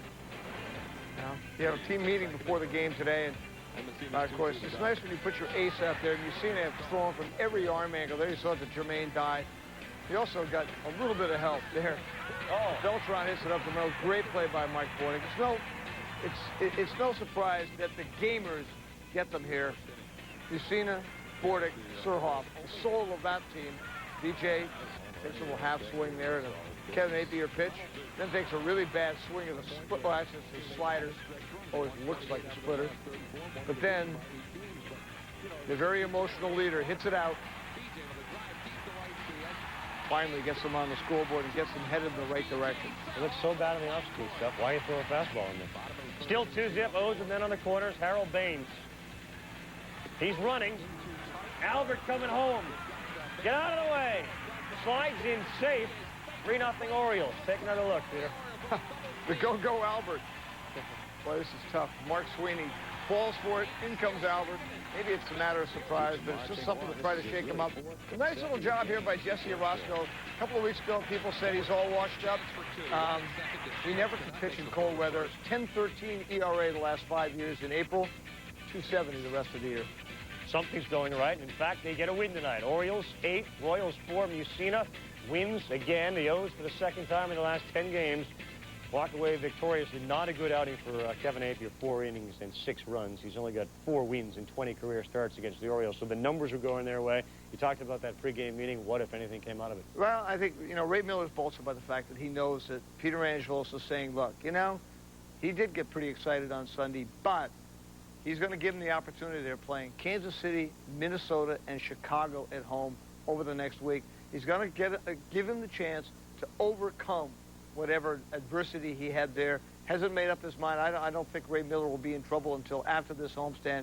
And he just had a team meeting. They aired out some things. Hey, we saw it before. They've got 1 win by a starting pitcher other than Mike Mussina. Right. They also need to get some guys going. I think they want to rattle Brady Anderson a little bit. They want to rattle some other players. It is interesting, though, as I said. It's Mussina, it's Bordick, it's Surhoff. It's the guys with the soul that turn that thing around. Surhoff, his first career 5-hit game tonight. 2 doubles and a home run. All right, 19 straight scoreless innings for Andy Ashby. He had no success, though, against the Mets last season, losing. Went 0-2. Henderson steals second base, career steal number 1,300. The Mets fans give him a standing ovation. I think he'll bring the bag home later. Masato Yoshi, Peter. Well, he really struggled with his control. With the Mets infield, all you want to do is throw the ball over the plate, get them to make plays. He walks Tony Gwynn. He walks Wally Joyner, and he gets himself in big trouble. 2 batters later, Greg Myers. They're loaded, and now they are not anymore. Deep to center field, B-Mac going back, and you can just tell by the way he's chasing it, he has no shot. Gwynn, Joyner, they're all in. Dave Magadan. Oh, boy. All right.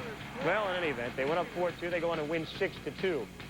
Yoshi for the second straight outing, and in fact, for most of the season, he's been rocked. He's now 1-3. He has just 3 wins in his last 24 starts. Mets have lost 3 straight. The first time this season. Maybe the best medicine for Kirk Reeder. A matchup with his old team, the Expos. 4-0 lifetime against him. Rookie Michael Barrett, multi-positional player, looking good at third for Montreal. One of the best young players in baseball. Not only, this is a really extraordinary thing. He's a regular player. He's playing third base, and he's also catching. Catching's about 3 or 4 days a week. He's a great player at both positions. That was a terrific player on that ground ball. 2-2. They are going to allow some signage on these ball players. You have to, on Vladimir Guerrero, right? Beware of arms. JT Snow into the right field corner. Oh, I mean, anyone else is running. Although, if you're smart, you wouldn't. Snow's held to a double. Wild pitch here. Javier comes in to score in the 10th. Giants win. That's a typical Giant victory. 3-2. They win on a wild pitch. Well, look, that Giants bullpen is 6 deep. John Snell's one of the more underrated pitchers in the National League. I mean, they have got 6 guys that throw 92 miles an hour harder. That is the thing that gets them through. Young starters give them 5 innings, and they just hope that they survive. Neither team really able to generate much. They were 2 for 17 with men in scoring position. Peter and I still got about 11 minutes to go here. When we come back, 9 innings of scoreless baseball. You figure that's enough to get Schilling another win. At Superior Bank, we help homeowners. That's what we do. And we've been busy helping homeowners in all kinds of credit and income situations for over 75 years. Consolidating your high-interest credit card debt. Reducing the number of your monthly payments to just 1. And getting you the cash you need when you need it. Working with you. Simply, easily, and honestly. That's Superior Bank at 1-888-678-7777. Call 1-800-HAIR-CLUB right now for a free brochure. Your free hair, all you have to do is prepay for a basic club plan. That's it. Can't believe you can slick it straight back and it still looks natural. I love it. I've never felt this good after a haircut. You don't feel any difference in this hair, you know, any hair. And it still stays, see? So call 1-800-HAIR-CLUB right now for a free brochure.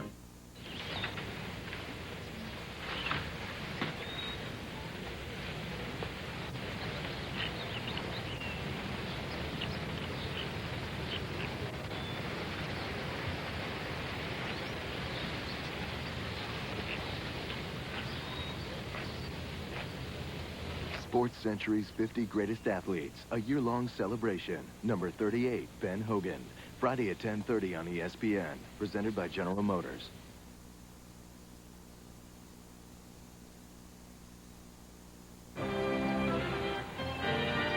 Mighty Oregon bringing us back to Texas as the Yankees try to claw back in this one. 6-5 and Hideki Irabu to Mark McLemore.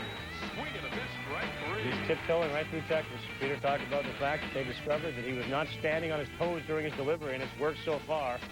Irabu, 4 innings, 3 hits, and 4 strikeouts as the Rangers go on top 6-5 in the game. They led 5-zip. Kurt Schilling off his first loss. Denny Nagel off his first start. Wasn't a good one either against the Mets. Looked pretty good here. Bottom 5 scoreless. Men on third, 2 down, Peter. Well, Denny Nagel had very good control. You know, this is such a great contrast. He throws that little breaking ball down right on the back foot of Alex Arias. And then you see Kurt Schilling. He gets behind Mike Cameron, 3-0, and then bam. Boy, he is so true with that fastball. It doesn't move, which enables him to throw with such perfect control on that outside corner. He's as good as anybody out there. 9 innings, no runs, 9 Ks. No win either. Bottom 10, zip, man on second, and Dougie Glanville brings home Danny Graves. Off Danny Graves, I should say. Relaford scores, and Glanville's 3rd hit of the game is enough to give the Phillies a win. Again, Schilling, outstanding for 9 innings. He does not get a victory here. Give Brantley the win in relief. Meantime, Chipper Jones in the lineup for the Braves. They're back home following an 8-game trip. Odalis Perez, Bobby Cox. I'm okay. I'm going to stay in the 8th. First batter, Benjamin walks. 2 batters later, Keith Oskett to center and scores. Benjamin. Lopez going to second on the cutoff, and he's out. We're now tied at 3, following a near single. Perez walks Giles and Bobby Cox. Talked to him, said, I've seen enough. Rudy Cianez into pitch. Kevin Young, 2 on, 2 down. Pat Mears is going to test the arm of Williams, and he is going to be safe. At 3rd, safe as well. Pirates go up 4-3. They're going to win 5-3 over the Braves. Brian Giles, 2 for 3, 2 runs scored. Pirates end a 4-game losing streak. Jason Schmidt, 7 innings, 6 hits, and 3 earned runs. His 2nd career win against his former team. We're right back. Out here and practically everywhere else, people are using 1010-9000 because it's the easy way to find a phone number. I'll tell you why I use it, because now I don't have to remember area codes. There's too darn many, and they keep a changing. Well, that's one good reason. Any others? Yep, I like the 1010-9000 operators. Sure beats talking to a machine. No area codes to remember and nice people to help you. Life is definitely getting better. You got that right. For once. 1010-9000. Directory assistance for everyone in America.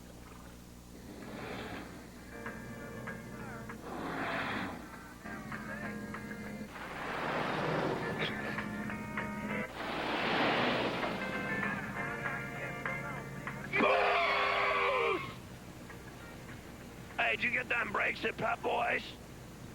Yeah, I did.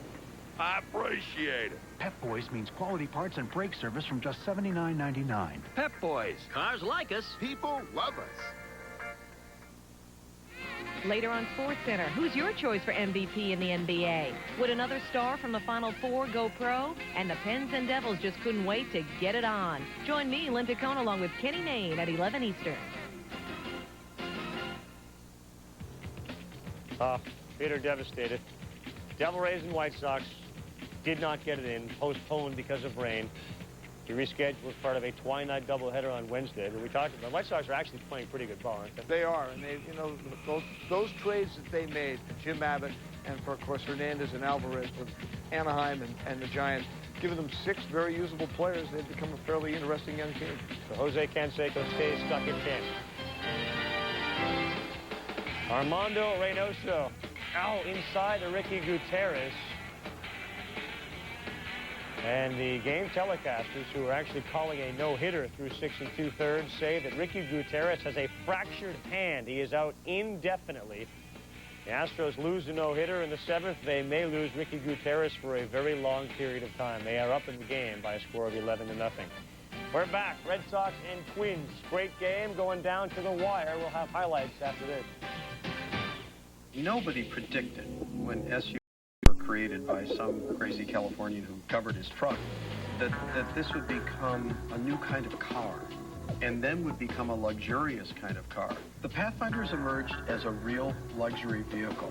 I mean, we've designed in heated seats, a state-of-the-art Bose CD system. These are not items that you would expect from a car that can slog through the mud with the best of them. I vow to make you invincible, to make your engine sing, to use the strong, tough synthetic oil, the one that has a super breed of molecules to protect you from cold, heat, dirt, time. The one that'll help keep you from growing old. I will never let you die. Valvoline SynPower, advanced synthetic technology. If you could take one great piece of pressure-treated lumber and copy it so each piece had the same high quality as the next, you'd have Lowe's Top Choice pressure-treated lumber. Every piece has the same consistent quality. It's straighter, with less bark, and fewer knots, cracks, and splits. And it's pressure-treated to resist decay. Plus, Top Choice comes at Lowe's guaranteed everyday low prices. One great piece after another. You gonna be a while? I'm building a deck. Top Choice pressure-treated lumber. Look for the purple tag, only at Lowe's. If you could accompany your data on this trip overseas, the experience would be alarming. Local carriers handing it to national carriers, over to cable carriers, until you don't know who has your data. Unless you send it through here, with the one and only company that owns the entire network, local, national, and international. So you know who has your data. On net from MCI WorldCom. Red Sox Twins. Red Sox had a 4-0 lead. They blew that. Now 4-4, bases loaded. And Todd Walker up the middle. Nomar couldn't come up with it. Steinbach scores. Allen comes home, gives him a 2-run lead. Red Sox get one back, and Nomar Garcia-Parra flies out to right. As Rick Aguilera picks up save number 4 to end the game. So the Red Sox couldn't hit yesterday. They get 11 today, but they lose. Darren Lewis hit a home run to start things off. It was his first. We'll be back with all the balls that left the yard, including this one off the bat of Jeremy Burnitz. 2-0 to Bernie, smacked into the gap in right center. Get going, get moving, get out of here! Oh, Bernie! Today's Sports Century Classic Moment is brought to you by Lincoln Financial Group. The 1-2 pitch strike. Great call on Mills. And there's the record breaker. 3,509 strikeouts for Nolan Ryan. Well, if Nolan Ryan's not a first ballot Hall of Famer, who in the hell is? Everyone, the more feared pitcher. You give me a big game, give me Nolan Ryan. I'll take Nolan Ryan all day. I'll take Nolan Ryan against the 27 Yankees. That was April 27th, 1983.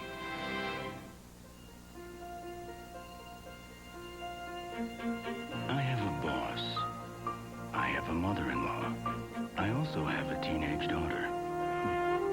I don't need someone else telling me what to do.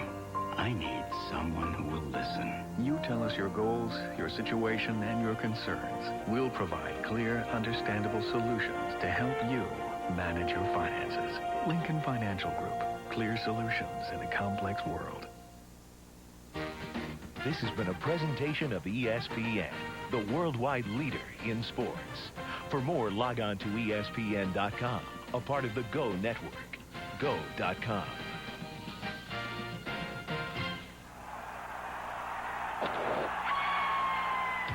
All right, take a look at the balls that left the buildings in the American League.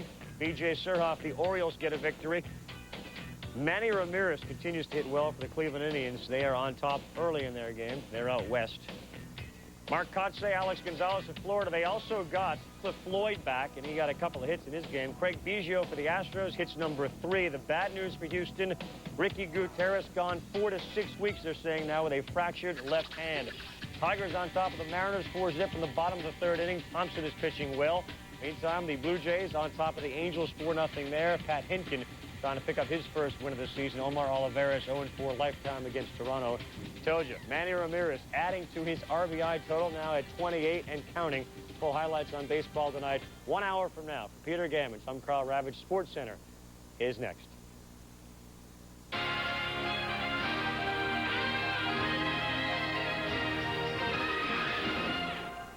Up next on SportsCenter, the NBA season. This is Fox Sports News Primetime. Hi, how are you? And welcome inside the Fox Network Center, where every night's the Super Bowl. We'll have all the scores and highlights because it's our job. It's what we do. He's Steve Lyons. I'm Chris Myers, and thanks for being with us here on Fox Sports News Primetime. You know, it is the information age, and it's like Y2K in this studio tonight. Chris is your technology expert. I'm just a virus trying to hack my way around. A bad virus. Yes. Don't catch me. Let's bring out the super processor. It's the Jumbotron with the highlights, and two of the hottest teams in the Eastern Conference got together in a head-shaking matchup. And it's a no-go for Zoe. Miami center is healing. We'll tell you how long he'll be out. Mike Piazza was feeling right at home in Shea Stadium, surrounded by his teammates. And this little piggy went to surgery. Primetime puts his foot down. The Cowboys will be missing his services for a while. Then we'll also tell you about a quarterback changing teams in the NFC East. A former league MVP has a 3-homer night. You'll see back-to-back-to-back home runs in Philadelphia with a twist, and highlights of 3 NHL playoff games. But we're going to start with pro hoops, and New York is America's fashion capital, and the attention on Knicks center Patrick Ewing has shifted from his jump shot to his attire. Monday in Charlotte, Ewing wore a snappy gray suit. After having watched the win over the Heat, he wore a nice khaki suit. And then Wednesday, when the Knicks visited Atlanta, Ewing was wearing a disappointed expression. Still out with tendonitis in his left Achilles. He says the team is playing so well without him, it's giving him an opportunity to heal. Well, the Knicks in blue, and there is Ewing. Observing again, and the Knicks struggling in this game without him. Allen Houston, his pass gets past Larry Johnson, and then Johnson can't hold on. And then Houston here loses it out of bounds. 10 first-quarter turnovers for New York. They trailed by 8 in the second quarter. Here, Chris Childs gets to Marcus Camby on the connection to give the Knicks a brief lead. Second half, it gets a little ugly here. Mookie Blaylock, nobody could score. He bricks the jumper. Grant Long is short. Allen Houston for 3, and that's not good. And then Sprewell is not even close. They combined for a record low 19 points in the third quarter. Fourth quarter, the Knicks down 4 with 6 seconds left. That is Sprewell with a big shot. And the Knicks working a little strategy. They're down 2.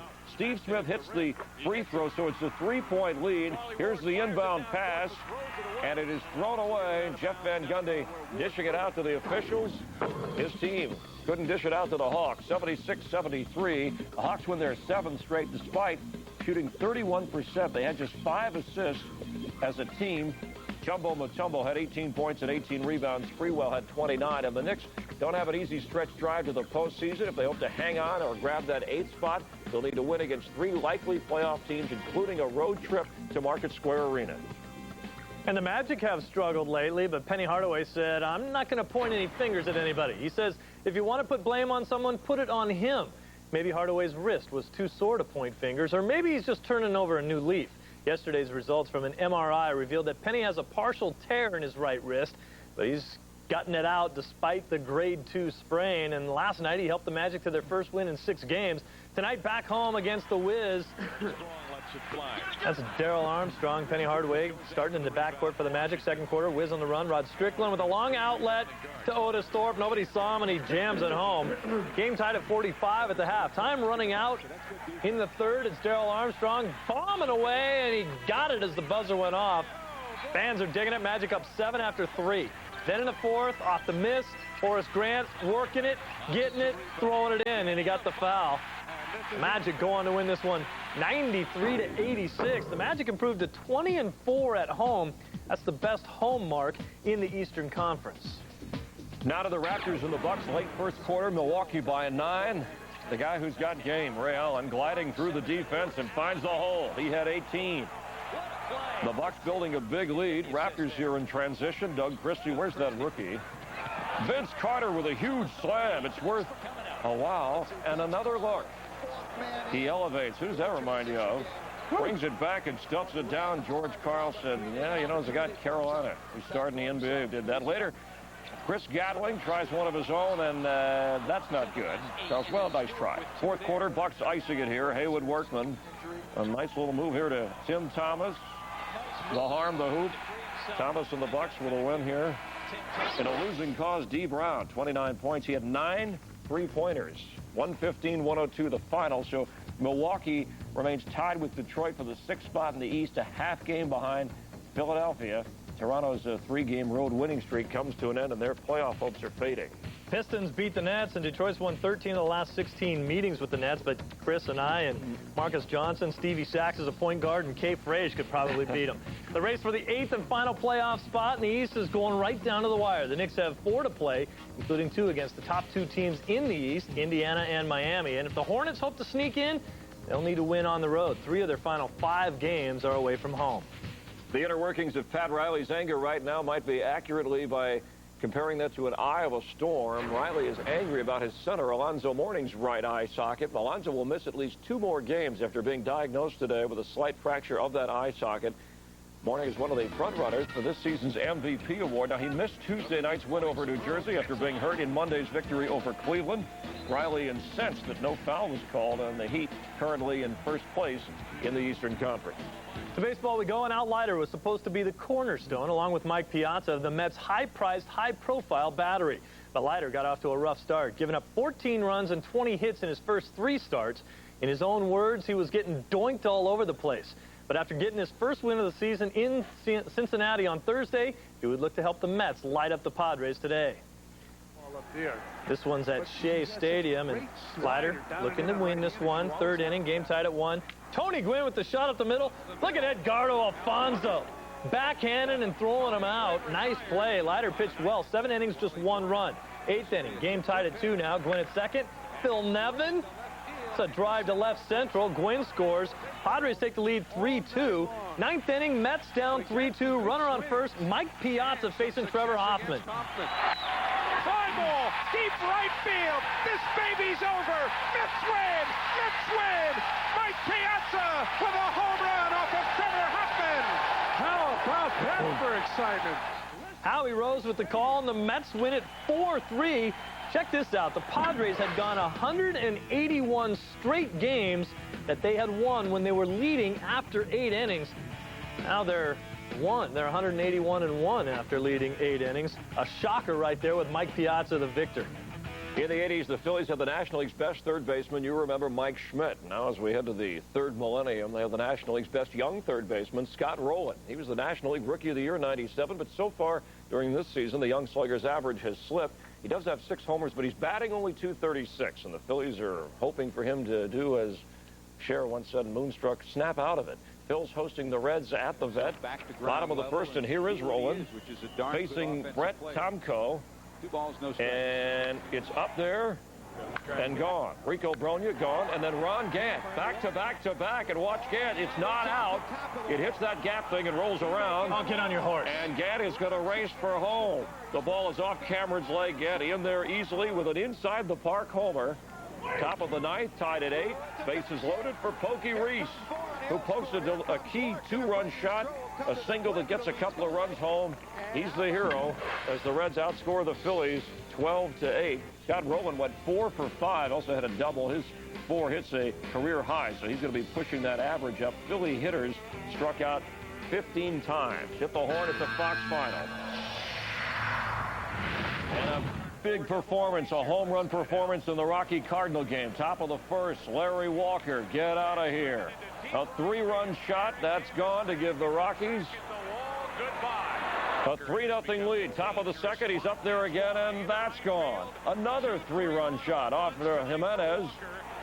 My name, Jose Jimenez. It's 7-3. Bottom of the 6th, Cardinals down 7-5. Can McGuire get it back? Not with a homer. He rips a scoring single. The Cardinals trailing now only 7-6, but Larry Walker's doing everything right. Top of the 7th, another one. This a 2-run shot, so 3 homers in the game. Walker has a chance to get 4 in the 9th. He's batting trying to tie the record, but grounds out to second. Larry Walker, 4 for 5, 3 home runs, 8 batted in. And the Rockies outscore the Cardinals 9-7, so the Rockies snap a 4-game losing streak. Larry Walker impressive as Mark McGwire goes homerless in this one. Well, today marks the 210th anniversary of the infamous mutiny on the Bounty. In Baltimore, the Bounty has been pretty thin this season, and Oriole fans are ready to reenact that mutiny. A slow start as speculation swirling around manager Ray Miller's future. Sunday, Miller blasted his team and busted his hand against some inanimate objects in the clubhouse, and no Orioles were hurt. Closer Mike Timlin says it's Miller's job to find out who needs to be patted on the back and who needs to have their butt kicked. I hope Timlin knows which one he is, because he's the guy that blew the save on Sunday. The O's responded with a win on Tuesday, looking for 2 in a row tonight. Miller calling for help early on, not too happy. Top of the 4th, Juan Guzman already down 4-zip. Carlos Beltran turns on one, down the right field line and over the scoreboard for a 2-run bomb. Royals lead at 6-0. Beltran's second of the season. More Beltran with runners on first and second. He singles to right. That knocks in another run. He finished with 4 hits and 3 RBIs. Ray Miller's Orioles cannot win 2 in a row. They win 1 on Tuesday. They come back and get beat by the Royals 8-2, the final score. Mike Mussina, still the only Orioles starter with a win this year. Juan Guzman was rocked for 6 runs on 8 hits in just 3 1/3 innings. He picks up the loss. In Texas, Yankees and Rangers, and that's El Duque just kind of rehearsing. He allowed 3 runs in 6 innings and painted his left thigh. Top of the 5th, Jorge Posada applies a little pain to Mark Clark. A 2-run homer to give the Yankees a 3-1 lead, but Texas ties it. Now we're in the bottom of the 7th. Mike Stanton departing after the loading the bases for Juan Gonzalez. Then Jeff Nelson in there. Gonzalez with a 2-run single, getting Clayton and Kelly in. Clayton's mother, Jackie Robbins' widow, Rachel, watching Texas take the lead. 3 batters later. Bases are loaded for Todd Zeal facing Nelson. Cues that thing to right. Rusty Greer and Gonzalez are in. Stanton suffering the loss. The Yankees could not hold the lead this time as the Rangers come back to win it 8-6. The Rangers win for only the 2nd time in their last 11 meetings with New York.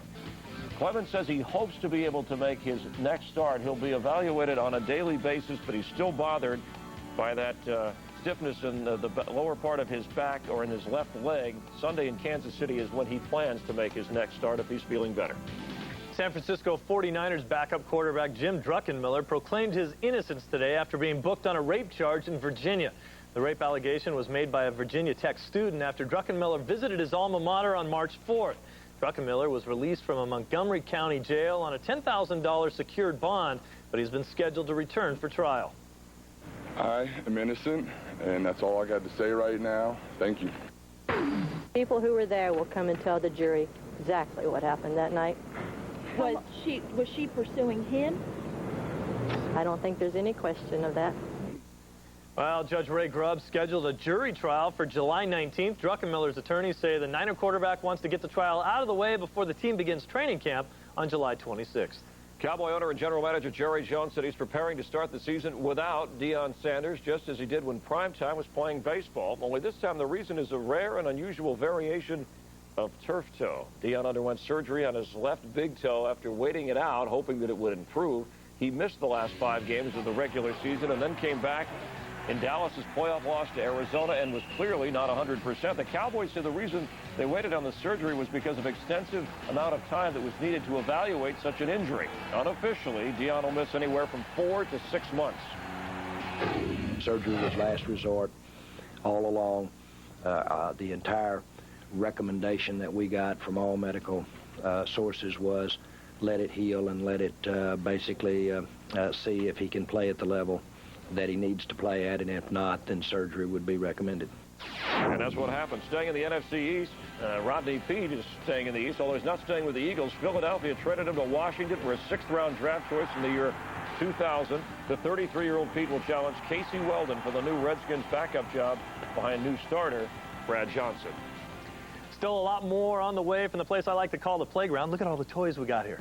Take a look at what's ahead.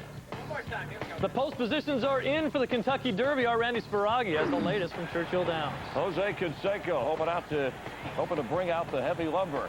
as Tampa Bay played 2 in the Windy City. And we'll take a look at the new and expanding strike zone under our spotlight. All that and more coming right up. This is Fox Sports News Primetime on Fox Sports Net. Fox Sports News is brought to you in part by Applebee's Neighborhood Grill and Bar with 28 Chicagoland locations. Nothing is top America's #1 sirloin steak. Give me the Applebee's House Sirloin. House Sirloin. House sirloin, please. Except our new topping. Whoa. Stop. You think you can top #1? Yeah, with aged Parmesan and melted mozzarella. Smothered. Hot chopped fresh basil, garlic, and ripe tomatoes. Ooh, fresh. Or coated in cracked peppers and spices with a creamy peppercorn sauce. Zesty. Spicy. America's #1 sirloin steak. 3 new ways for a limited time. Gotta try an Applebee's Sirloin Topper. Right now, you belong at Applebee's. Captain Credit. Your mission, if you choose to accept it, is for you and your staff at Watson Motorsport to offer the lowest prices on 500 quality used cars, trucks, and vans. To help people get quick and easy financing for a car loan regardless of past credit history, while allowing them to drive home for as little as $100 down. This commercial will self-destruct in 5 seconds. Watson Motorsport, 147th and Pulaski, Midlothian. Phone 708-388-5000. There are those who plan ahead, and there are those who don't.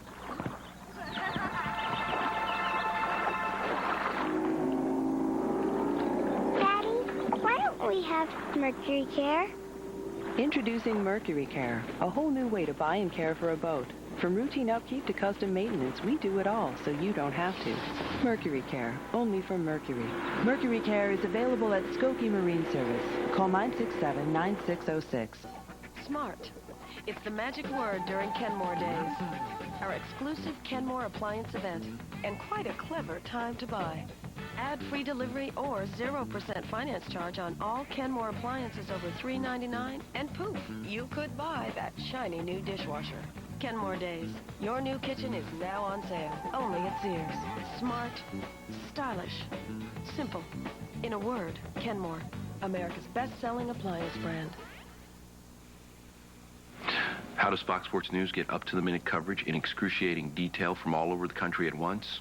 Well, option 1, get it from our own regional networks who telecast over 4,000 live events a year. Option 2, clone me. He puts a biscuit in the basket from way down, bad. The horrific consequences of which we as simple human beings could not foresee.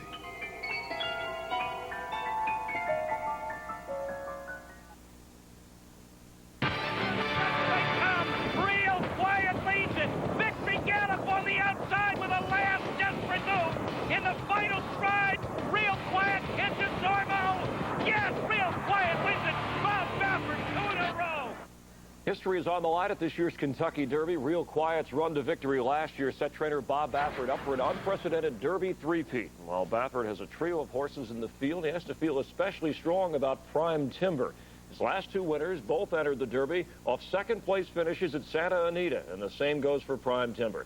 Today, the draw was set for the 125th Kentucky Derby, and all 3 of Baffert's horses are early favorites, including Excellent Meeting, running in the 6th starting position. Wood Memorial winner Adonis is on the rail, one of 2 Nick Zito-trained horses, along with Stephen Got Even. Valhall adds some controversy to the Derby after being cleared to enter the field despite an inquiry into the possible use of an electronic device in a win at the Arkansas Derby. In Worldly Manor, one of 2 Dubai horses, the first ever entered at the Kentucky Derby. General Challenge is Baffert's 3rd horse in Saturday's field. He goes off at 3-1, and Florida Derby winner Vicker is in the 18th starting position at 6-1 odds. Our Randy Sparagi is at Churchill Downs and has more. The Kentucky Derby Draft Lottery, better known as the post-position draw, is complete. And, of course, with any lottery, you're going to have your winners and your losers. Unfortunately, for Bluegrass Stakes winner Menifee, well, he did not have the luck of the draw, getting the number 19 post position. But jockey Pat Day says what will be, will be. You got to run from where you're drawn, and you got to have some luck. I mean, it's not just away from the gate. You got to have, you got to have some racing luck with you the entire trip. All right, we're joined now by our Fox Racing analyst, Jay Pribman, who's also the national correspondent for the Daily Racing Form. Menifee, not the only one who drew a bad post. No, the other horse who got a very bad post position, Randy, is Vicker. He's the winner of the Florida Derby. He's drawn in post position 18, one inside of Menifee. Both horses with very bad boxes for this race. There were some people, though, that were smiling after the draw. I think Bob Baffert must have been very happy. His horses got post position 6, 14, and 15, but the other horse who got a very good post position is 3 Ring, the other filly in the race besides Excellent Meeting. She's been post position number 2. She's got very good early speed. Look for her to shoot out of the gate, try and lead this field from start to finish, just like Winning Colors did 11 years ago, another filly. All signs point to Excellent Meaning running in the Derby, but Bob Baffert is leaving the door open, maybe to run in the Oaks. Yeah, he does this a lot. He likes to change his mind from day to day, hour to hour, maybe even minute to minute. He'll probably go up to the last minute with Excellent Meeting. She runs on Friday, potentially in the Kentucky Oaks. If he passes that race, she goes in the Derby. It's kind of an insurance policy. No surprise there. John Mabey, the owner of this horse, made his money in insurance.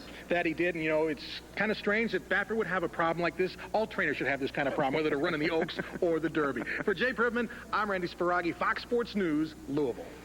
Thanks, gentlemen. You can catch our coverage of the 125th Run for the Roses right here all week long. All the angles on Fox Sports News tonight and Fox Sports News Primetime. More baseball on Jose Canseco. The Devil Rays appear to be a perfect match, like a match made in heaven, in fact, but apparently Jose and his wife are not. Fox Sports News has learned that Jose and his wife Jessica filed for divorce today in a Broward County court in Florida. The couple has been separated in recent months, and in January of 1998, Jose pleaded no contest to striking Jessica. The marriage was Canseco's second. Today, the Devil Rays slugger was back with his current passion, divorcing baseballs from the ballpark. Third inning, 2 out. Mike Caruso hits the lazy fly ball to right, but guess what? Danny Clyburn slips and falls. It goes as an RBI triple for Caruso, and the next batter, Frank Thomas, he knew that would happen. Bangs out a 2-run bomb right there.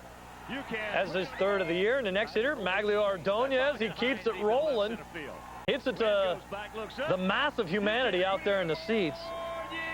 Sky Sox take a 4-2 lead. Ninth inning, D-Rays down 10-7. Jose Canseco with a chance to tie it with a home run, but no. A harmless ground ball to third. White Sox go on to win game 1 of the doubleheader, 10-7. Frank Thomas tied White Sox record by hitting his 587th extra base hit. That ties him with Luke Appling in the second game. The White Sox win this one too, 9-1 the final. The White Sox have now won 8 of their last 9 games, so the young kids in a White Sox uniform playing good baseball. Dodger outfielder Gary Sheffield was booed before each at-bat yesterday in Milwaukee. Remember, originally drafted by the Brewers in '86. He left that team on bad terms in '92, and now he views those as distant days. The old Gary Sheffield might have reacted negatively and let it affect him on the field, but Gary, who thinks of himself as a more at ease and mature player now, is just playing through. Dodgers with Chan-Ho Park getting the start following his last outing when he gave up 2 grand slams to the same batter in the same inning. This is Milwaukee County Stadium as Sheffield takes the field and Chan-Ho Park takes to the plate. Batting here and drops one in left center that gets a couple of runs home. Mondesi and then Todd Hundley scores from first. Chan-Ho Park with a double to give the Dodgers a 3-2 lead. In the ninth, Eric Plunk facing Sheffield, and that's a called third strike by home plate umpire Eric Gregg. Sheffield said, I don't think so, and you don't argue. Balls and strikes. Eric Gregg said, what about the new Sheffield? You're out of here. He was tossed from the game. The Dodgers held on anyway to win it by the score of 3-2. Park wins his second game of the year. Shaw came on to save it as Los Angeles takes it 3-2. Well, even though Sandy McCarthy's allegations that Ty Domi used a racial slur on the ice has dominated the headlines of the Maple Leafs Flyers series, milkshakes will likely have a stronger bearing on the outcome.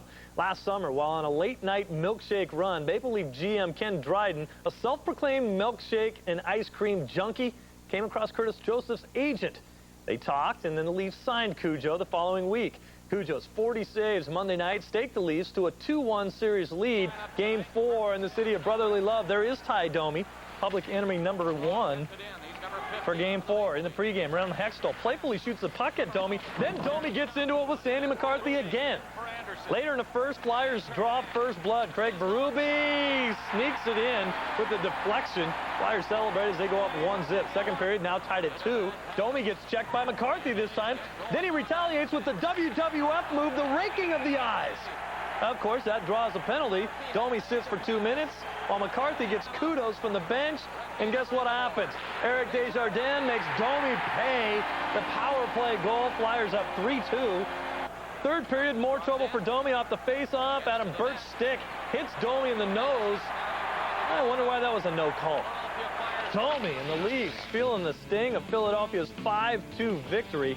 John LeClaire had 2 goals and assists for the Flyers. They tie this series up at 2. It's a good one. And for most of us, traffic is kind of a nuisance. But traffic's been a good thing for the Flyers. You know, you got to get traffic in front of a goalkeeper like Joseph. I think he was upset by it. I think that helped us during the game. Obviously, you want to win every game, but I'm sure we'll look at it tomorrow. We have a chance to win the 5th game at home now and then come back here for the 6th game. So we're still in good position, but we have to play a lot better than we did tonight. He needs to get out in the sun a little bit here. When we return, we'll check in on Sammy Sosa, the slugger, and Sammy, the TV personality, in action in Miami. And we'll put that issue letting baseball's umpires and their calling the balls and strikes under the spotlight. Stay with us. I know you will.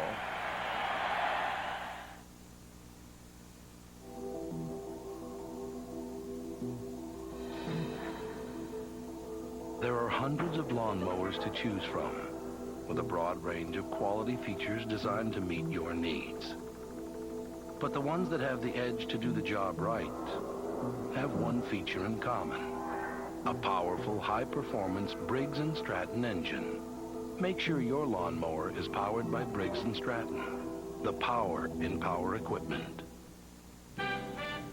Frank taught me all about Chicago. To get around, I take CIA. It's the CTA. And when Frank takes me to Greek town, I hear Oprah! Oprah, you watch? Yes, I buried in Water Tower Palace. Water Tower Place. Buckingham's a palace.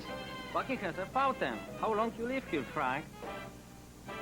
The Fire takes on DC United in a rematch of the '98 MLS Cup. Saturday, May 1st at 7 p.m. Call for tickets today. Fire! This man here has just heard a funny noise. Not ha-ha funny, but click-click funny. Now, he thinks he knows what's wrong, but he's not sure. It's our job at Advanced Auto Parts to help him figure out what's wrong, to get him the parts he needs, and to turn that frown upside down.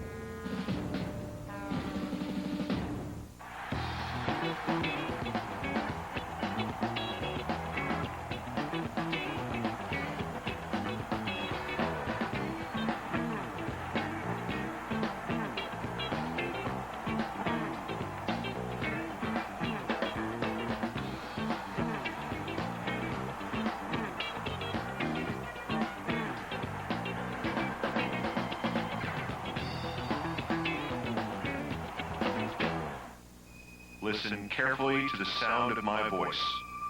You are getting sleepy, very sleepy. Sports news is more important than anything else in the world. It's more important than real news. It's more important than eating. You will watch every edition of Fox Sports News. And don't tell anybody about my plans for world domination. Thank you.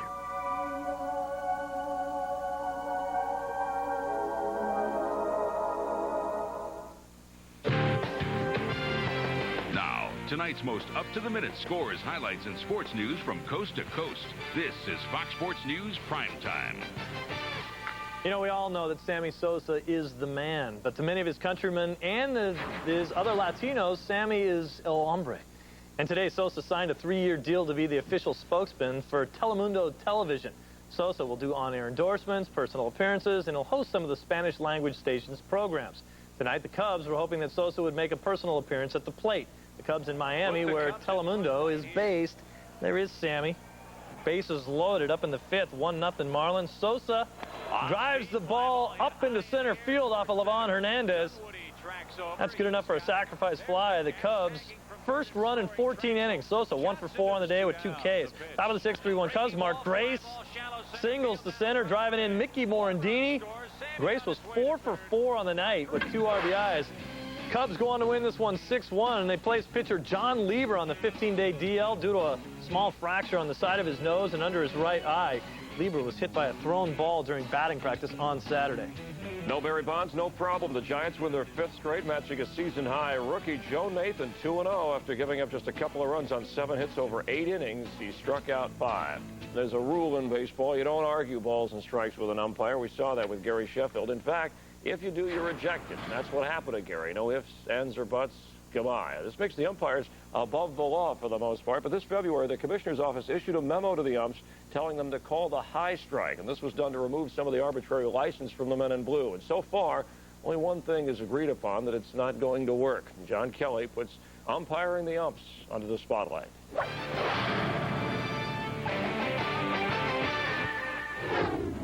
In the history of America's pastime, umpires, managers, and players have rarely seen eye to eye on much of anything. But this year, there is one thing they all do agree upon. Expecting umpires to call the high strike is ridiculous. Guys have been umpiring a long time, and they've got their own strike zone, so it's going to be asking them to do something that's, out of character they've been doing most of their life, and all of a sudden they expect them to call balls that are 2 inches high. It's just not going to happen. I don't think you can tell somebody that's umpired for 15 years and tell him to change the way he calls a game. I think that's an impossibility. It's like doing anything else. If you've been a surgeon for 25 years and then somebody who comes in from school says, well, this is what you've been doing wrong for 25 years, we want you to do this now. It's going to take a little bit of a while to get into that groove that they want you to change to. Earlier this month, the Office of the Commissioner sent a letter to all teams asking them to chart pitches and to file a report at the end of each homestand. Many believe this is an attempt to force the umpires into calling that high strike. I don't think it's something you can consciously go up there, just like I can't consciously make myself go up there and swing at high fastballs.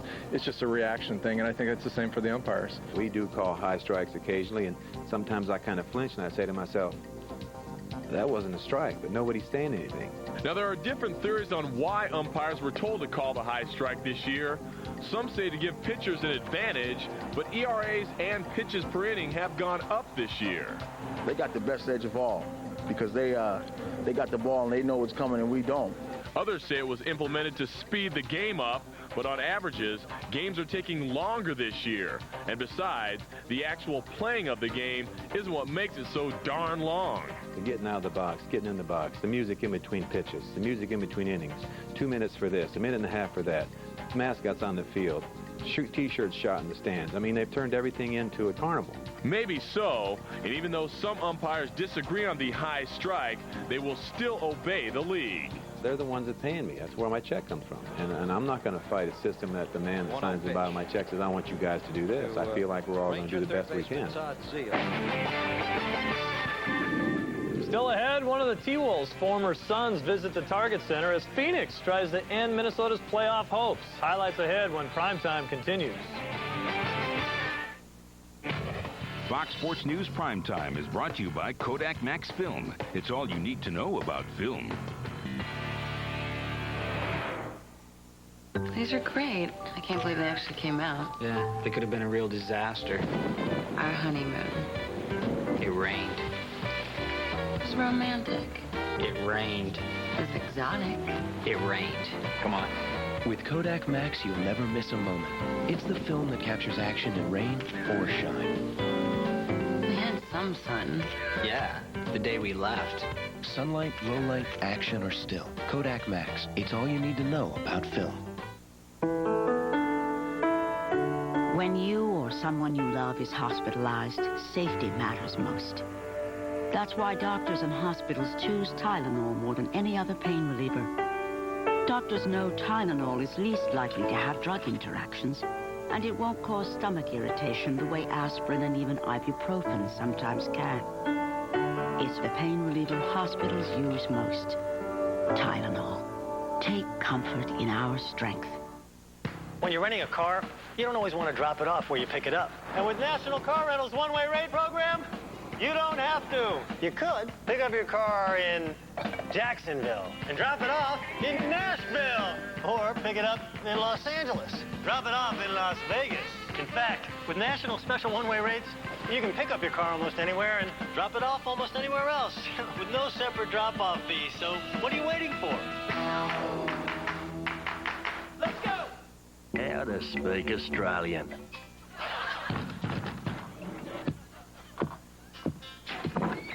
Thanks, mate. Room service.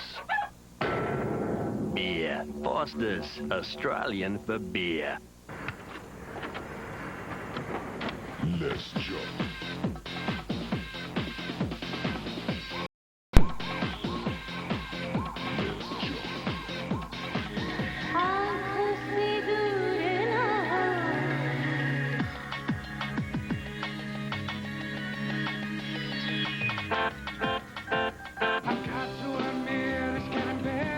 Philips CD recorder.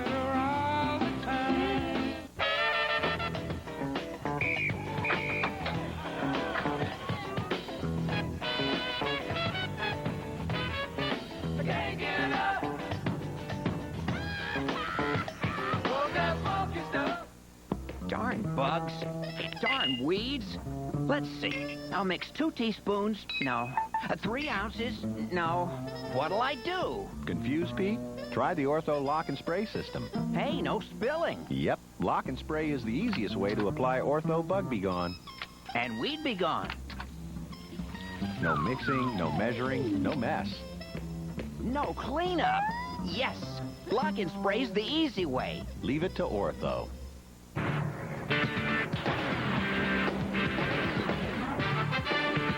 This is Fox Sports Net. Now, tonight's most up-to-the-minute scores, highlights, and sports news from coast to coast. This is Fox Sports News Primetime. Yeah, we're just talking to the crew. They help us out. We're allowed to do that, right? Yes. All right, welcome back inside the Fox Network Center along Steve Lyons. I'm Chris Myers, and thanks for being with us on Fox Sports News Primetime. Thanks for being with all of us. Yeah, so now it's time to get you caught up on Wednesday night's top stories with the help of that Fox Flash. You know, the Knicks still without Patrick Ewing, and they could have used him Wednesday because Dikembe Mutombo, Jumbo Mutombo, leading the Hawks with 18 points, and a late technical foul had Jeff Van Gundy steaming. Knicks lose it 76-73. My drama, Shea. The Mets down 3-2 bottom of the ninth until Mike Piazza connected off Trevor Hoffman for a 2-run homer, and that was the difference. The Mets come from behind to win. The Phillies hit back-to-back-to-back jacks in the first inning, including a Ron Gant inside the park home run. But the heroics weren't enough as Philly goes on to lose 12-8. Deion Sanders underwent surgery Wednesday to repair what was termed a rare, unusual variation of turf toe. The Cowboys will be without prime time anywhere from 4 to 6 months. Well, they were once a promising team on the rise, a franchise ready to join the league's elite, but Minnesota's momentum took a turn for the worse when Tom Gugliotta said goodbye back in January. Now the T-Wolves, a mere fragment of that young, promising team. And tonight, Gugliotta returning to Minnesota with a chance to bury the T-Wolves' slim playoff hopes. The Suns and the T-Wolves and Gugliotta, 9 points, 13 rebounds in his return. First quarter, Kevin Garnett causing the turnover. And then he deserves it for the slam dunk. More Garnett. Terrell Brandon feeding him on the high handoff. T-Wolves leading by 14 at the break. And Gugliotta may be feeling a little bit nervous coming back to the team he played for. The bad pass, and then it's kind of a wild, crazy go-nuts hook there. Late in the fourth, the Wolves up 9. Sam Mitchell driving the jumper. He had 25. And then the Suns get to within 3. Gugliotta with under 20 seconds left. And that's not what he wanted. Danny Ainge frustrated. The Suns miss a chance to move up further in the playoff situation in the West. So with the win, Minnesota ties Sacramento for the 7th seed, a game behind 6th place Phoenix. Rex Chapman left this game in the third quarter after being poked in the eye and did not return. Check the bottom of your shoes for gum, too. Sonics and Blazers now. It was a feeding frenzy. The Blazers playing Seattle, and Damon Stoudemire going through all the traffic. Little crossover, up and in. Then Stoudemire hits the pull-up J. Then he shares the ball a little bit. He finds Walt Williams cruising the lane, and he gets it.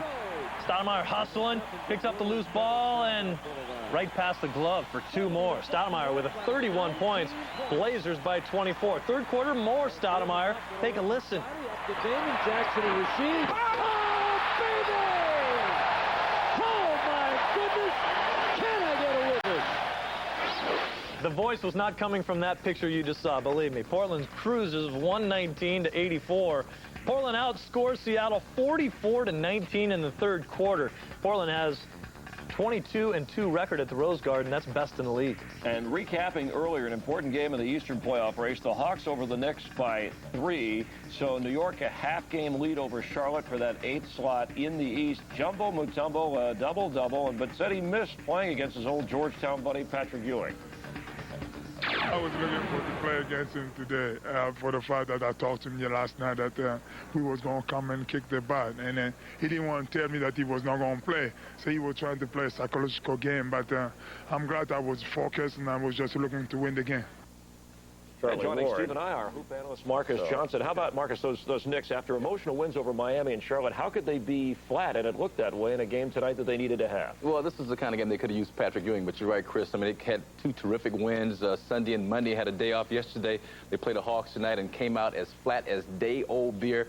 It was never more evident than in the third quarter. Just 8 points, turnover after turnover. That was their undoing. Let's take a look at the Knick undoing in the third quarter tonight under the Fox Scope. The Fox Scope is brought to you by Acura. And Charlie Ward, the culprit on a lot of these here. A little pick and roll with LJ. Now, right here, LJ's open. Get him the basketball. Maybe he can do something effectively. LJ struggled. Maybe not. LJ goes back door. He's covered like a blanket. Ward forces the pass in there, and then the greased pig. Nobody can get the handle. Knick turnover. Here again in the third quarter. Spreo running the fast break. Camby maybe should have fanned a little wider, but he's got 6'2" Mookie Blaylock on him. Camby 7 foot. That would have been a time for a lob. Spreo goes the other way down on Houston. Just a bad pass. Houston doesn't even get a fingernail on it. Ball out of bounds. Turnover. Knick in the third quarter. Knicks. And then here's again the Knicks again. Now this is a lob to Camby. He's doing a great job running the wing. There's Blaylock back.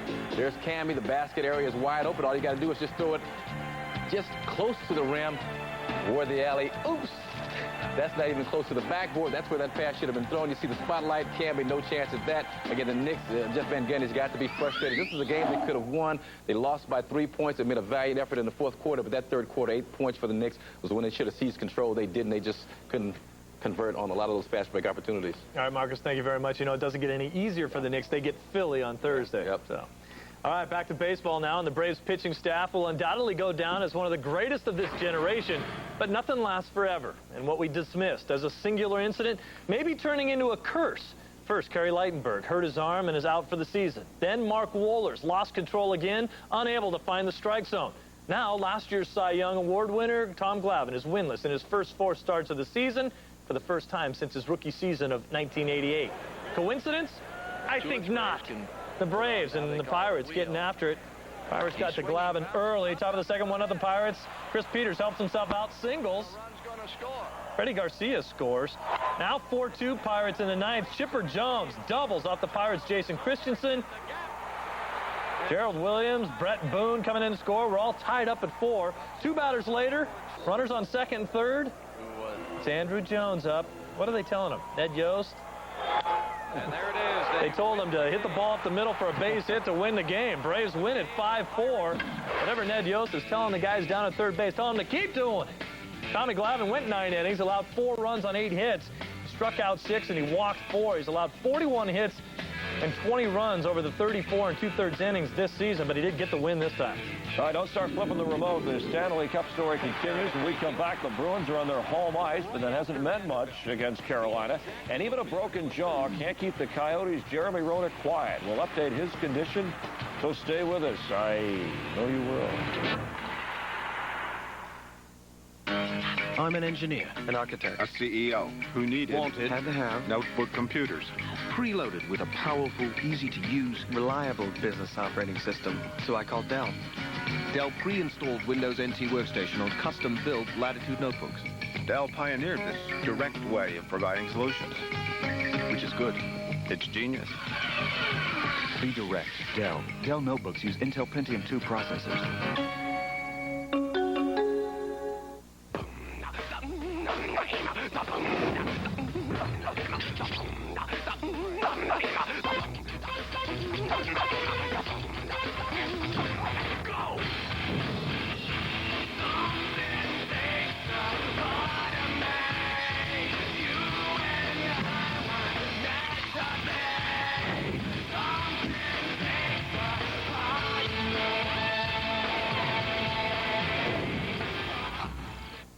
Look, I'll make you a deal. If you quit, I quit.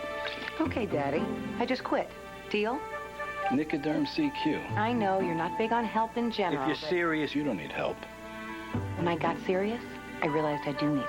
CQ gives you a 24-hour stream of medicine that's with you whenever cravings come, even when you first wake up. Nicoderm CQ, the power to calm, the power to comfort, the power to help you quit. Hey, a deal. It's a deal. Hello, everybody. I'm Van Earl Wright, behind the scenes at the old Fox Network Center, where we're having a ball. That's right, it's the We're Having a Ball sweepstakes, brought to you by 10-10-220. At Fox Sports News, we are there. And this summer, when we go to Boston to watch baseball's best, we want to take you with us. Simply log on to foxsports.com, find the We're Having a Ball sweepstakes page, type in your name and tonight's clue, and you could win a trip to Boston. It's the We're Having a Ball sweepstakes, brought to you by 10-10-220, Valvoline, and Fox Sports News. Oh, beautiful, for spacious sky, for amber waves of grain, for purple mountains, majesty, above the fruited plain. America, America. When you have it your way, it just tastes better. For 27 years, I've vended peanuts, see? To my pal Tony says, this Coors Light, they frost fluid, right? It's icy cold. So I says, I thought everyone drinks it because of all the peanuts I toss. See, I could hit a guy 8 rows up just by hearing the sound of his voice. It was my thing. But with Coors Light, I don't need a thing. Except maybe a towel. Coors Light! Coors Light! Back with tragic news from the NFL. Brandon Burlsworth, the Colts' third-round pick from Arkansas, was killed tonight in a car crash in Carrollton, Arkansas. The 22-year-old Burlsworth was an all-SEC selection for the Razorbacks, and his college coach, Houston Nutt, says there was no way to describe the way we feel. Last Tuesday, tragedy struck the Denver area. The Columbine shootings left the entire community in that area and the nation reeling. Out of deference to the community, the Avalanche decided to give up the home ice advantage they had worked all year to earn. And it was a classy move by the franchise. Tonight they returned with a 2-0 advantage on the Sharks. A box sneak peek taking us to McNichols Arena, where the Sharks and the Avalanche are still skating at a tribute to those high school area students. A moment of silence observed. And the Colorado players wearing a patch to remember those students on their uniforms. Mike Ricci stealing the puck on the ice and then feeding Marco Sturm, who scores the first of his 2 goals. And the fans not happy in Colorado right now because the Sharks have a 3-1 advantage in the third period, although again trailing in this series 2-0. More playoff hockey. Hurricanes at Bruins. First period scoreless. Ray Shepard breaking in almost all alone. He beats Byron Defoe with the slapper.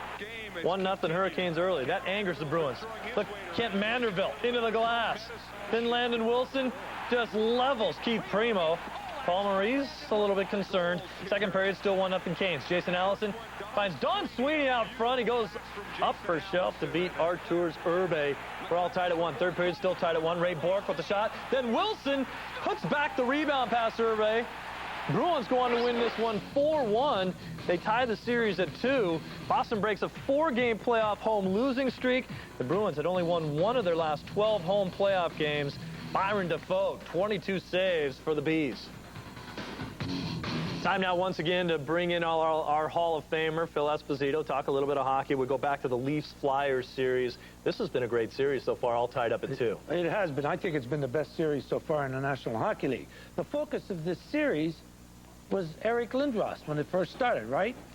And he's still recovering from the collapsed lung. Then all of the attention shifted to the racial slurs between Sandy McCarthy and Ty Domi. Well, in Game 4, there's no doubt that focus was directly on John Leclerc's shoulders. Let's check him out under the Fox Scope. The Fox Scope is brought to you by Acura. Okay, let's look at this. That's Steve Duchesne that passes it back. Now, this is Desjardins. Here's what I want you to watch. Watch Duchesne. He comes back. And this is good for the kids who are watching. a quick little wrist shot, right? That's all he does. Now there's Duchesne, and he doesn't wind up or anything, just smashes it, slaps it, twists it in there. Watch Leclerc. This guy deflects the puck. They couldn't move him out in front of that net all night, in the net for goal one. Now, behind the net, there's John Leclerc in front of the net where he should be. That's Recchi behind the net. He goes to Brindamore. Right here to Brindamore. And there's Leclerc again with Jaskevich, absolutely screening. Now, he didn't even get a point on this goal. Desjardins scored, but Leclerc was responsible. Now, Brian Berard overskates the puck. Damon Lankow picks it up. But guess what? There's John Leclerc again, heading for the net. Now, I want you to watch this play, folks, what he does with his stick. He comes in. Oh, there's the stick. Watch what he does. Lifts it up over top of the other guys. Jaskevich again gets in a position and puts it by Joseph. John Leclerc was the most dominant player on the ice tonight, and that's why Philadelphia won the game. And the Flyers' physical play continuing quickly, Espo. Who's going to win the series based on what you've seen so far? Honest to God, I think in the East Division, the conference, it's a toss-up for everybody. I mean, the surprise was Buffalo winning 4 straight. But if we put you on the spot... Okay, put me on the spot. You don't want to get fired from this job? Come on. Put me on the spot. I think Toronto's going to win. Okay. That's what we were looking for. Thanks, Espo. You're a good Leclerc can't be like that all the time, you know? Okay. Thanks, Bill. Thanks a lot. Well, you know, the Phoenix Coyotes are also showing a little mettle in their series with the St. Louis Blues. They lead that series 3-1, even without their leading scorer, Jeremy Roenick. JR made an appearance and skated with the team today, and if it was up to him, he'd tape a helmet to his broken jaw and go get him. But nobody talks about the fact that on that same vicious hit he took from Darian Hatcher, he also broke his thumb, and that injury will also slow his progress. The doctors have told him that it'll take another 3 to 4 weeks before his jaw will be stabilized enough to take the hits. But if the Yotes get past the Blues and just happen to be in a dogfight with Hatcher's Dallas Stars, don't be surprised to see Roenick return to the scene of the crime on his skates. It feels tough. It's tough to breathe out here. You know, you're off for 2 weeks, and you get back out, you skate around. I feel my legs feel good and stuff, but it's just tough breathing right now. That'll come back pretty quick, though. I'm not really worried about that. Watching the guys play as well as they're playing, you know, it's almost the kind of feeling where, you know, maybe you shouldn't just let them be. They're playing well, and hopefully we can finish the series off on Friday and see what happens. When we continue on Fox Sports News Primetime, Nomar swinging to try and stop the Twins' first series sweep of Boston in 5 years. We'll have it for you. Don't go away.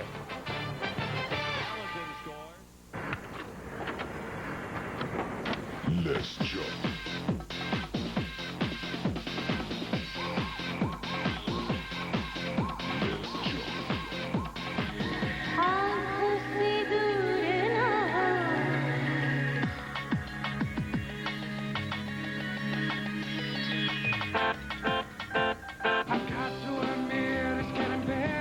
Philips CD recorder. Nothing tops ice cream better than Hershey's chocolate syrup. So feel free to pour it on. But do watch out for those cherries.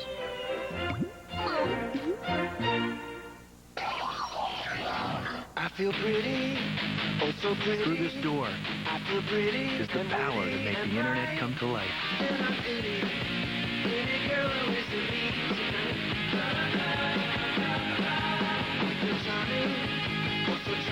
Introducing the Pentium 3 processor. Don't just get onto the internet, get into it. Find out how at Intel.com. At American Century, we've got some pretty impressive mutual funds to choose from, like our Ultra Fund or our Select Fund. What about Income and Growth and our Ginnie Mae Fund?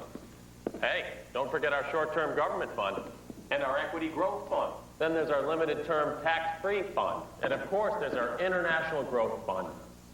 That's a lot of great-looking funds, not to mention a lot of great-looking guys. Call us or your investment professional.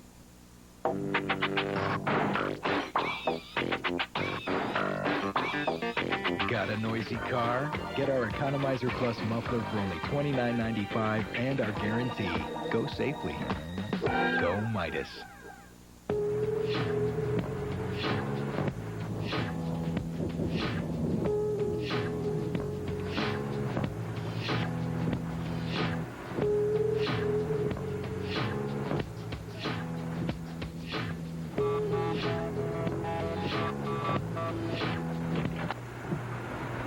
That was interesting.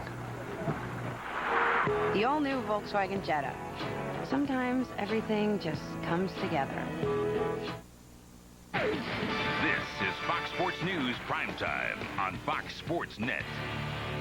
The Red Sox and Twins in Boston hoping to avoid a Minnesota sweep. Third inning, the Twins struggling here with the bases loaded. That's Javier Valentin looking for the pitch out. Mike Lincoln gives him the curve.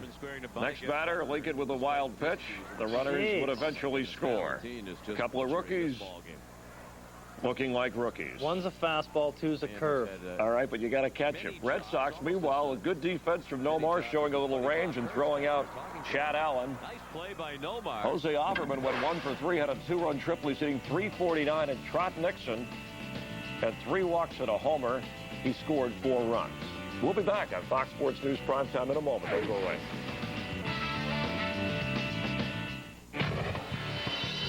Fox Sports News Primetime is brought to you by Propecia.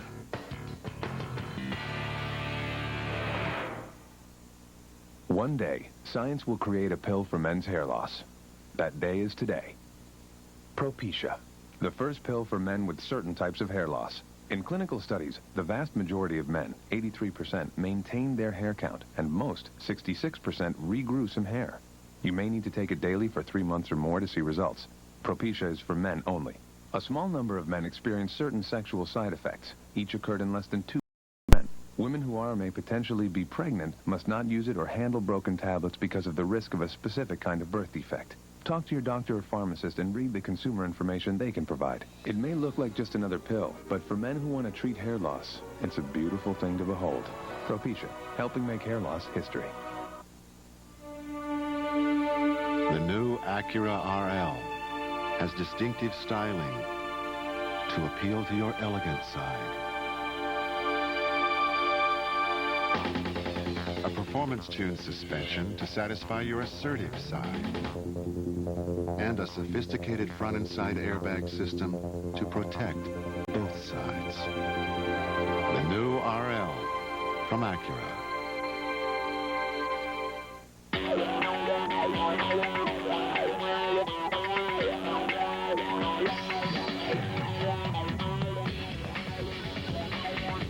Training for volleyball gave her the body of a model. But what she's really after is the body of a champion.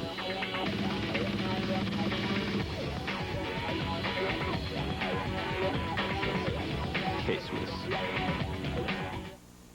Why do I rent from Enterprise? Very simple. No stress. We'll be happy to. They arranged to pick me up free, so I don't have to ask anyone for a ride. See? No stress. Pick Enterprise. We'll pick you up. Attention golf fans. The PGA Tour is on Fox Sports Net. Live. Thursday and Friday coverage of the big boys on the big tour, where every round counts. The Shell Houston Open. Live. Thursday and Friday at 4 on Fox Sports Net. This is Fox Sports Net. The Pirates battle Chipper Jones and the Braves. Or the Blue Jays take on the Anaheim Angels. Can't miss Baseball Thursday on Fox Sports Net.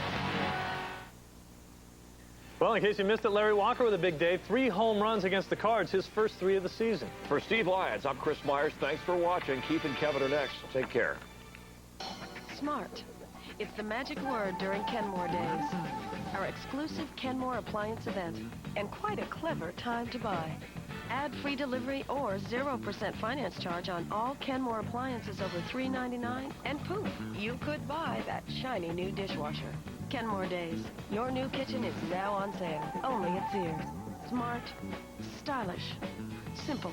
In a word, Kenmore, America's best-selling appliance brand.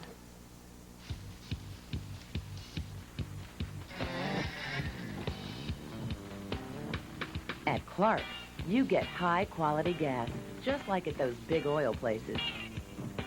You just pay less for it, which means you get more miles per dollar. That's more MPD. So the only question is, what are you going to do with all those extra miles? Well, we're sure you'll think of something. Clark, great gas, great price. On ATA, we don't have to get you here to get you there.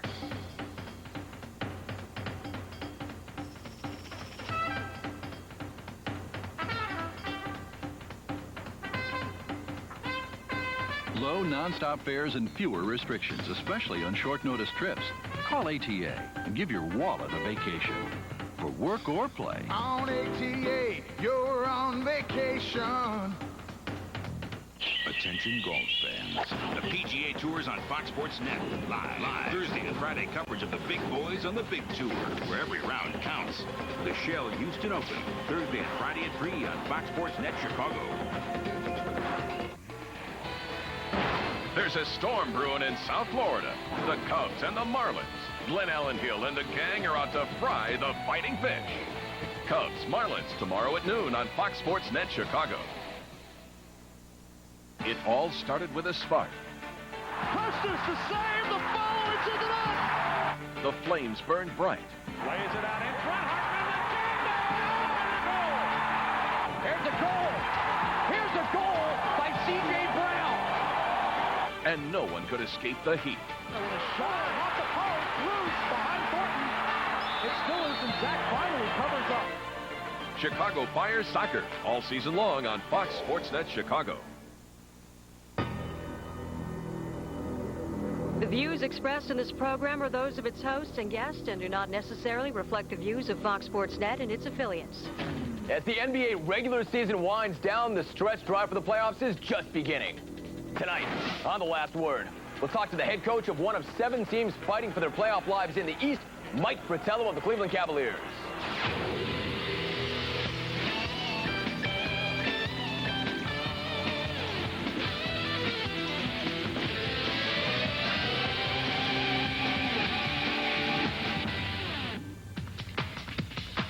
Good evening and welcome to The Last Word in Los Angeles. I'm Jim Rome. As always, good to have you by. Big show for you tonight. I love this guy. Mike Fratello of the Cleveland Cavaliers is going to join us in just a couple of moments. But first, it is out to New York to the All-Star Cafe in Times Square to check in with the peeps. I love the peeps also. Thank you for your participation. It is duly noted. All right, a couple of quick takes, and then it's on to Mike Fratello. First up, the NBA. You know, the only thing more ridiculous than the Charlotte Hornets bearing down on a playoff spot now is nothing. The team was left for dead earlier this season, and rightfully so. They lost their starting center, Vlade Divac, and his backup, Matt Geiger. Their heart and soul, Anthony Mason, went down before the year started. Their head coach, Dave Cowens, quit on the team, and they sent the game's best perimeter shooter, Glenn Rice, to Los Angeles. All of that in a shortened season. The Hornets should have locked up the first pick in next year's NBA draft by now. Instead, they're a game out of a playoff spot. Trading Rice for Eddie Jones and Eldon Campbell was genius. It saved Charlotte's season, and it ruined the Lakers in the process. And Paul Silas, who was made to wait 16 years since last being a head coach, has been brilliant in keeping this whole thing together. Unfortunately for the Hornets, their schedule is unforgiving, and all this might be just too much to overcome. But the fact that we're even talking about the Hornets being in the playoffs is just plain stupid. Turning to baseball now. Major League Baseball has asked its teams to chart umpire strike zones and submit them to the commissioner's office. Predictably, umpires union head Richie Phillips melted down, calling the idea nonsensical. Hey, Richie, what's nonsensical is your total aversion to having your umpire's work reviewed in any way, shape, or form. Richie, get over yourself. Umpires are seemingly the only members of the American workforce who don't get performance reviews. It must be nice to know that regardless of how poorly you perform, you have job security with guaranteed annual increases. Very nice work if you can get it. And no, I don't really care if the umpires don't show up next spring. For the last time, we are paying to see the players, not the umpires. If I know an umpire's name, I know he's not doing his job. Besides, how hard could it be to find a few overweight guys in blue shirts?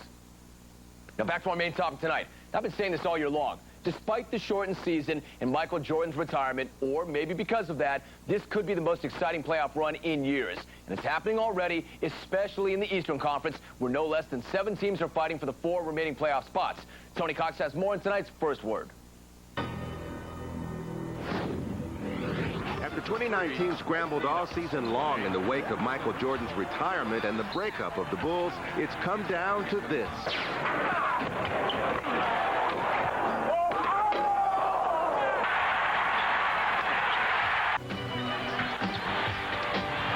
Crunch time in the NBA. As the regular season draws to a close, the playoffs are heating up, especially in the Eastern Conference, where Cleveland, Toronto, Charlotte, and New York are still clawing for the 8th and final playoff spot. Look at Derek Anderson on the dead run. Got it to fall, and Mike Fratello's Cavaliers face the biggest challenge.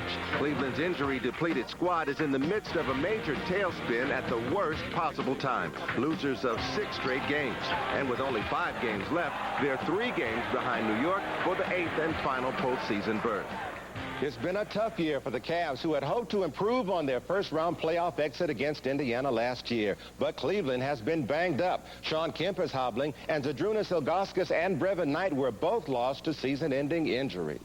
But while the Cavs lick their wounds, the Hornets are buzzing. After a blockbuster trade with the LA Lakers, Charlotte has come on strong, winning 8 of their last 10 games. They hope to have enough sting left to make their 3rd straight playoff appearance. I just think anything that's positive that happened to the team is going to give you a lift at some point. And that's why, me and Eldon came here, brought a little more excitement. Guys that want to play hard, guys that want to win. The Raptors could be a roadblock, however. Toronto has the best winning percentage in its brief 4-year history, and Raptor fans are looking for their first ever trip to the postseason. Every game is like life or death right now. We're fighting for the last spot and hopefully trying to move up. New Yorkers, on the other hand, expect to be in the playoffs every year. And despite an aging Patrick Ewing, plus all the turmoil and turnover at the Garden this season, the struggling Knicks are still the front runners for the final playoff spot. Just as the race for the last spot is too close to call, so is the top spot. The Miami Heat, Indiana Pacers, and Orlando Magic have their own tight battle going for the best record in the Eastern Conference and home court advantage. This could be one of the most exciting weeks in the NBA in a long time. Jim? Tony, I still can't believe that Vince Carter went around the entire Pacer team, double clutched, and reverse jam on the baseline. That was probably the greatest dunk in the history of the NBA. All right, thank you very much for that report. In just a moment, we will talk to the head coach of one of those teams still fighting for a playoff spot, Mike Fratello of the Cleveland Cavaliers, when the last word returns right after this.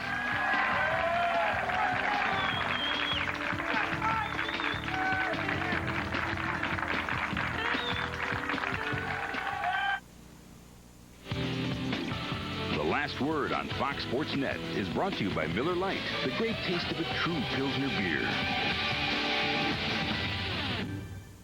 I found I was missing all sensation of sight. It was so dark underground, we had seen no light for days. What was visible, how bright was the enemy? But they were fighting against their better nature. For those who combine a passion for living with a passion for living. The Volvo C70 convertible. Why do I rent from Enterprise? Very simple. No stress. We'll be happy to They arranged to pick me up free, so I don't have to ask anyone for a ride. See? No stress. Pick Enterprise. We'll pick you up.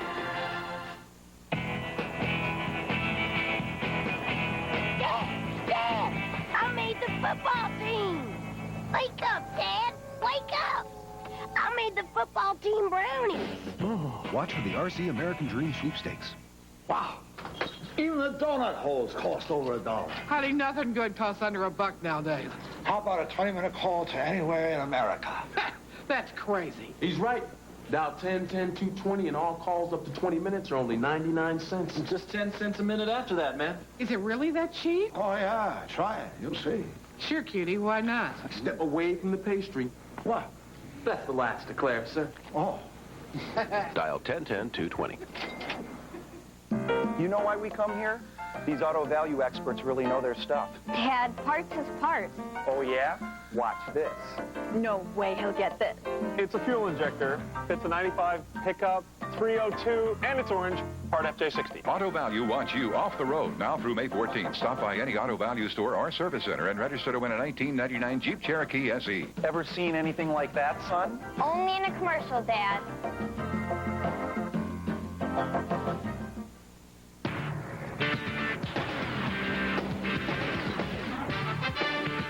This is Fox Sports Net.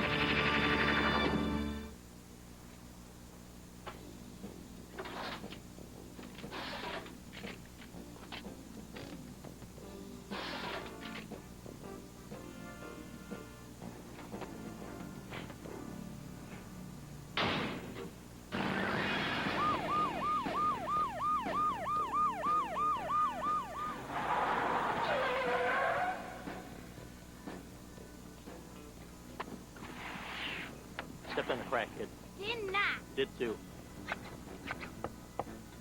Is this the Pachowski residence? Yeah? Are you one Mr. Leonard Pachowski? Yeah. Is there a problem, officer? No problem, sir. Your bull season ticket. Bull tickets?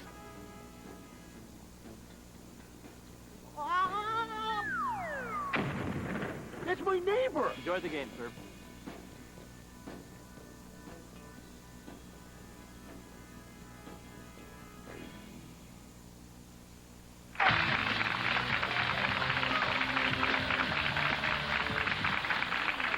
Welcome back to The Last Word. After 6 consecutive losses, the Cleveland Cavaliers' backs are certainly up against the wall. Their head coach, Mike Fratello, joins me right now from Washington, D.C. Mike, it is great to have you on The Last Word. Thank you for joining us. Good to be back, Jim. Thanks for having me. And Mike, I know you're going after it, and I know it's not easy right now. You're currently in the 11 hole. You're 3 games out of a playoff spot. Knowing you as I know you, you are not going to concede anything, but it doesn't look that good right now, does it? We're in a tough position right now. We still have remaining 5 games at Washington tomorrow night. Go back home to meet Toronto, Atlanta back home on Sunday night, at Indiana, and at Toronto to finish out the regular season. From what I understand, the number is 2 for us. If it's a combination of 2 losses or a win and a loss with us in New York, that does it for us this season. But I'm proud of the people, the fact that they've hung in this long, Jim, facing some of the things that we had to face this season. And here we are still with a chance. So we'll go into tomorrow night's game, try and play as hard as we did last night against Philadelphia, and hope we shoot a little bit better in the 4th quarter. And Mike, earlier this season, you had me in. I saw the scrimmage, and I kind of got a feeling for what your thoughts were on the season. I know you had high expectations. Things were coming together nicely. And then right out of the box, Zydrunas Ilgauskas broke his foot after the 5th game. Now, I understand injuries were part of the game, but back then you had to be saying to yourself, oh, man, not again. Here we go again. Well, coming in, if you go back to when I came to Cleveland 6 years ago, it was a nightmare for me. We walked in with a team that we hoped would compete in the East. Lenny Wilkins had almost gotten there. They had all the pieces in place. It seemed like we needed to tinker with a couple things and hope to get a little bit lucky. And what happens is we wind up having Brad Daugherty play 33 games, and that ended his career. Larry Nance had 2 knee surgeries that year. We lose Mark Price with a broken thumb, Terrell Brando mono, and that seemed to start the chain reaction. We start this season, 5 games into it, we lose Zydrunas. The difference was we were a very thin team this year starting the season. We thought we could be good, but we knew we were thin. We did not have a lot of depth, quality depth. So any injury was going to affect our team, and you have to deal with injuries, but that was just the beginning, the tip of the iceberg, as we find out now. Now, you talk about a lack of depth coming in, Mike. Another issue coming in was Sean Kemp. He came in overweight. He was much maligned. He's been it's always been a topic of discussion, his endeavors off the floor as well. But I'm here to tell you, and I'm sure you'll back this up, you're with him every single day, he's played like a man. He's played through injury. He's played through adversity. Sean Kemp has had a very effective year, hasn't he? This guy has been incredible. I just wish that we could have won a few more games this year and have been a little bit higher up in the competition here for spots or seedings in the Eastern Conference. And if that was the case, there is no question that Sean Kemp would be one of the players being considered as an MVP this season. If Allen Iverson, doing what he's done for Philadelphia, is being considered, and he certainly should be, and you can name the other guys on the respective teams that are being considered, Sean Kemp has done that for this franchise. He's carried us. He came in a little bit out of shape. He said, I'll be the first one to admit I'm not in playing shape, but I'll be ready on opening night. And from the first night, he's been there and carried us. I would imagine we'll see how it plays out the next couple of days, Mike, and to see whether or not the team is still in it. But in your own personal opinion, is he going to come back before the end of the year? Would you like to see him come back? Well, my feeling is this. We have to win tomorrow night to stay in the hunt. And if we are still in it, I spoke to Sean this afternoon. He wants to come back. He wants to play to try and help us gain that 8th position.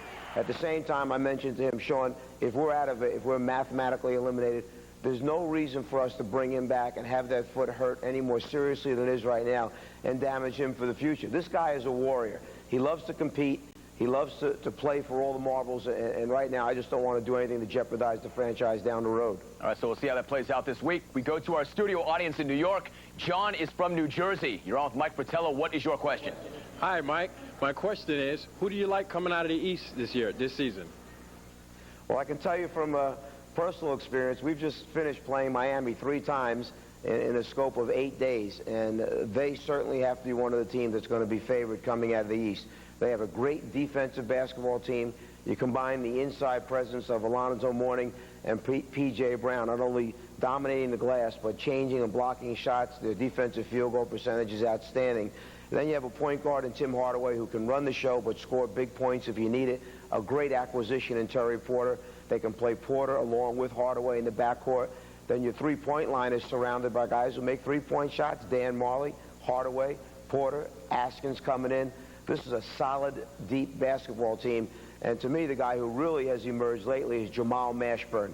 Riley has taken the ball out of Hardaway's hands more now, putting it in Mashburn's hand. Has taken some of the pressure off of Tim. And Jamal is really playing very, very well. The best I've seen him play in a long, long time. All right, John, thank you very much for that. Hey, Mike, about that game. So you've got Alonzo Mourning. He's had a very good year. He's an MVP candidate. However, in that game where Miami beat your club by 25 points, you've got Alonzo, and he's throwing down on your rookie center, Ryan Stack. And he's chest bumping, and he's screaming, and he's getting off. The guy has 50 pounds on your guy. He might be playing like an MVP, but is he acting like an MVP? I think that Alonzo got the message at the end of last year as far as how far he can actually go with his emotions. And I know that team was very disappointed after their loss the day before, being up 20 on New York, only to lose that game eventually. And the final score doesn't really indicate it, Jim, the 25-point loss. The end of the first quarter, it was 18-11. It was a 6-point game with about 6.5 minutes to go in the second quarter. We were still hanging around, and maybe it was Alonzo just trying to get the rest of his guys pumped up, saying, hey, look, we've got to get after it. We can't let these guys hang around. The Knicks came back from 20 down. This is too close, 6 points with 6 to go in the second quarter. I tend to look at it that way. I'm not quite sure he was trying to show up Ryan Stack. Ryan's got a long way to go when you start talking about Alonzo Mourning versus a Ryan Stack right now. All right, if you don't have a problem with it, Mike, I'm not going to either. Do me a favor, sit tight. When we come back, I want to talk about a few more issues. Now, Mike Fratello is under contract in Cleveland, but his name has been mentioned to fill coaching vacancies for several other NBA teams. We will talk about that when we come back.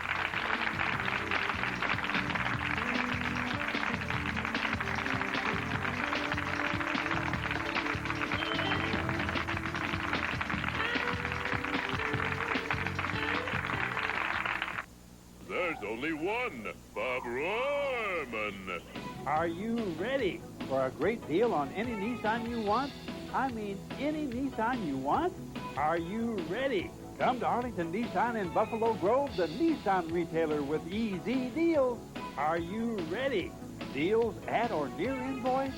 Are you ready? We're ready for you. Bob Rohrman's Arlington Nissan in Buffalo Grove, 1 mile east of Route 53 on Dundee Road. This is Fox Sports Net, Chicago. Robin and I are going to Cooperstown together, and nobody's going to care that I got 98% of the vote and you only got 77. Yeah, just like nobody's going to care I won more MVP awards, George. We'll be too busy celebrating with Miller Lite, which tastes great because it's so smooth. Well, I think it tastes great because of the choice hops. Are you sure about that, Robin? Yeah, I'm sure. 98% sure or just 77% sure? Miller Lite, the great taste of a true Pilsner beer. That MVP thing's killing you, isn't it? Yeah.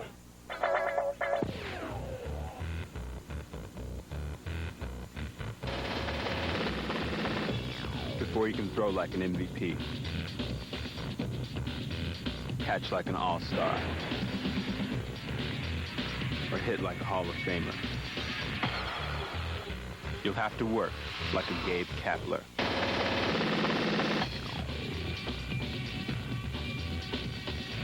K-Swiss.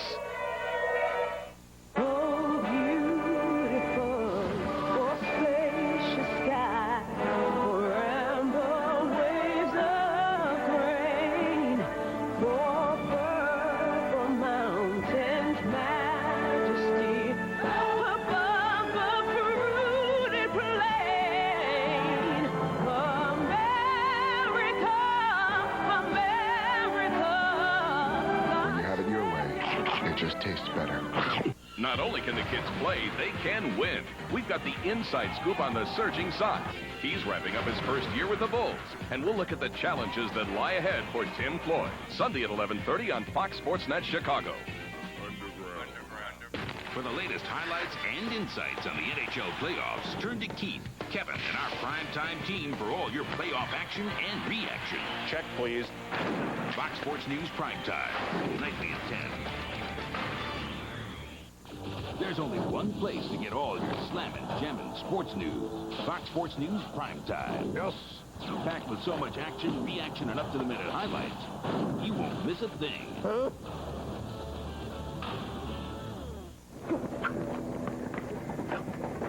When vandals destroyed Lowell Elementary School's brand new computer center, they also shattered the hopes and dreams of 600 students. The computer center is back, thanks to an unsolicited $50,000 grant from the Chicago Bulls. Every year, the Bulls support hundreds of worthy causes throughout Chicago. And how do the students feel? The Chicago Bulls, leading the league in assists. Thursday on The Last Word, we will look ahead to Saturday's Run for the Roses with the man who might become the first trainer to win the Kentucky Derby 3 straight years. That, of course, is Bob Baffert. You don't want to miss that. Welcome back to The Last Word. I am joined once again from Washington, D.C. by the head coach of the Cleveland Cavaliers, Mike Fratello. Hey, Mike, so much has been made about the shortened season and the effect that it's had on the players. What about the effect it's had on the coaches? You, the staff, short terms or times in terms of preparation and practices. What about that effect? I can tell you that the number of coaches I've talked to this season, whether it be prior to a game or after a game, are basically as exhausted as the players have been. Not only do they have to go through the game and try to coach the game with the players, the preparation time, the travel time, all of it has just pushed everybody beyond the normal hours that you were used to in a regular 82-game schedule. If you want your team to be prepared and you do the same amount of work that you normally done, it's just crammed in to a smaller space. So it takes its toll on everyone, not just players. Hey, Mike, you know, you look at that, and then you have to ask yourself, you especially, why do it? I mean, you were the best analyst in the NBA not long ago. If you keep doing that, you have a nice living. You don't have to worry about injuries or contracts or today's players or getting along with your GM. Why go through all this? I think a coach is a coach, and when you're away from it, you sometimes get an opportunity to do something a little bit different. The NBC thing for me was just sensational. I loved it. I worked alongside a guy who was great, Marv Albert. But while you're in it, you then have to make a decision. Is this what you want to continue to do? Or if you get that opportunity to go back into coaching, what really makes you tick and what do you look forward to? And I think the competition, the enjoyment of working with a group of guys trying to develop into a championship team is what drives coaches. And there are different levels of coaches. Some guys enjoy teaching more, the practice sessions. Some enjoy the game part of it, the manipulating of pieces during the course of the game. Each guy has something a little bit different that makes him want to compete at this level. And for me, it was an opportunity to get back once again to doing it. I missed it, so I took the opportunity in Cleveland. You know, you talk about having to make a decision, Mike. You're under contract right now, but there's no way around this. There's been a lot of speculation about where you might end up. You're under contract, but can you tell me right now, here as we talk, that you're going to be in Cleveland next year? Oh, I'm going to be in Cleveland next year. I'm already looking forward to trying to help Wayne Embry and Jim Paxson put the extra pieces in place that can bring this team back into competition in the Eastern Conference. I think next year you're still going to have a couple teams that jump out as the favorites, but they're getting a little bit older. Our team right now is in a position that if we make right moves, and as you know, we might have 2 first-round draft picks, our own and possibly Boston's, come this draft. And I'm not saying that rookies are the answers all the time, adding more young guys. We need to find exactly what we need to go along with the blend that we have now of Brevin Knight and Derek Anderson, along with Kemp and Zadrunas, that type of blend, the mixture that will enable us to compete with the best teams in the East. But I'm actually looking forward to helping them make those right decisions and trying to put this thing back on track. I get that. With respect to that, Mike, you are a Jersey guy. Jersey needs a head coach. They're going to call, whether or not you want that call to come. When they do call, do you have any interest in picking up the phone? They're not allowed to call me. That's a violation. I'm under contract at Cleveland. So if they call Wayne Embry or Gordon Gunn, my owner or general manager, they're the ones that would have to decide whether they want me here in Cleveland further or whether or not they want to give me permission. But I have no interest in talking to them right now. I'm happy as can be in Cleveland. And I think we've got the beginnings, like I said, of a very good team. And, you know, while I'm thinking about it, I'm thinking back to what you asked me about Alonzo Mourning, and you're right. He did try to throw it down on Stack, and I'm going to smash him next time I see Mourning. Don't you know that? That's it. That's what I'm talking about. Now, it may or may not be a coincidence, Mike, but both of our questions from the audience are from New Jersey. So we go back there again for the second question of the program. Butch is from New Jersey. You're on with Mike Fratello. What is your question? Hi, Coach. My question is, who do you think the Coach of the Year in the NBA is this season? Well, that's a tough one. You have the people that are out there with the best records, the obvious ones. I think the Pat Rileys and Jerry Sloans are going to be considered automatically. But you need to look at some of the teams. There's some teams that came on late. Paul Silas in Charlotte has turned that team around. Larry Brown has done a terrific job there. Lenny Wilkins kept his team right there with Steve Smith out. Now all of a sudden he's back, and Atlanta's playing on top of its game. Larry Bird, from the beginning of the season, Indiana was said to be the team to beat, and there they are right up at the top once again. Alvin Gentry's done a terrific job in Detroit getting that team back into the playoffs, playing the way they are. I think the shift in momentum has moved as the season's gone on. Teams have seemed to have their run, then back off. Chuck Daly, without question, had to be at the top of everybody's list. Now all of a sudden people are saying, oh, what's happening to Orlando? They just hit their skids a little bit later on. But Chuck had guided that team to do things that no one expected they were going to do this season. So you got a number of guys out there who could get it. All right, thank you very much for that. Hey, Mike, one final thought. We've got a few moments left. What about this fine line that you have to walk every single night? I mean, in the NBA, you've got to walk the line between substance and style, fundamentals and flash. Is it a losing battle right now with the coaches going up against the players and trying to get them to see their message? I don't think so. I don't want to give up on it. I know that we read every day of situations that take place, and you're always going to have some problem areas or some concerns. I'd like to think that when we get back to next season, I'll call the norm, the regular season, that our teaching time beginning with the off-season, the summer, and that is so important to the development of young players. If you have a group of guys that want to put the time in, are willing to work in the off-season, that's really the beginning of their next season. I think when we get back to this off-season, have guys work and develop their game, come back to a normal training camp, have coaches have an opportunity to really teach and move forward with the development of a program. I think players want to learn, they want discipline, they want to win, they want to be good as a team. All right, Mike, listen, I know you're in the middle of the grind. I know you're battling. I know you're trying to find a way to will your team into the playoffs despite all the injuries. All the more so it means a lot to me that you found time to come back on The Last Word. As always, Mike, great to talk to you. Thanks a lot, man. Good luck. Thank you. I appreciate it. Mike Fratello of the Cleveland Cavaliers, of course. We will come back, wrap things up with a final take next. Keep it right here.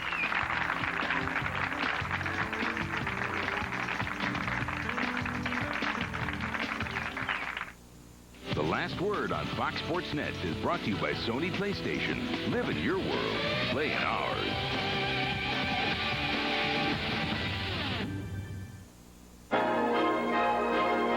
I like web TV because I can email pictures of the kids to my mom back in Iowa right through the television. That'll make her day. Of course, I don't have any kids of my own yet, so I'm going to use the Spony television family to help me demonstrate. All right, people, smile. Now I'll send it to Mom on her web TV. It'll freak her out. Dear Mom, I'll explain later. Love, Tombo. Web TV service, the internet, television, and more. Stone Cold Steve Austin for 1-800-COLLECT. I'm not talking to you. What did I do? You're so insensitive. Dial 0 when you called me last night. Should have dialed 1-800-COLLECT. Would have saved me a bundle. How do you think it makes me feel? Next time I use 1-800-COLLECT. I didn't mean to hurt you. Me neither. Dial 1-800-COLLECT or else. I want to love you, love you. I want to hold you, I want to need you, and love you some more.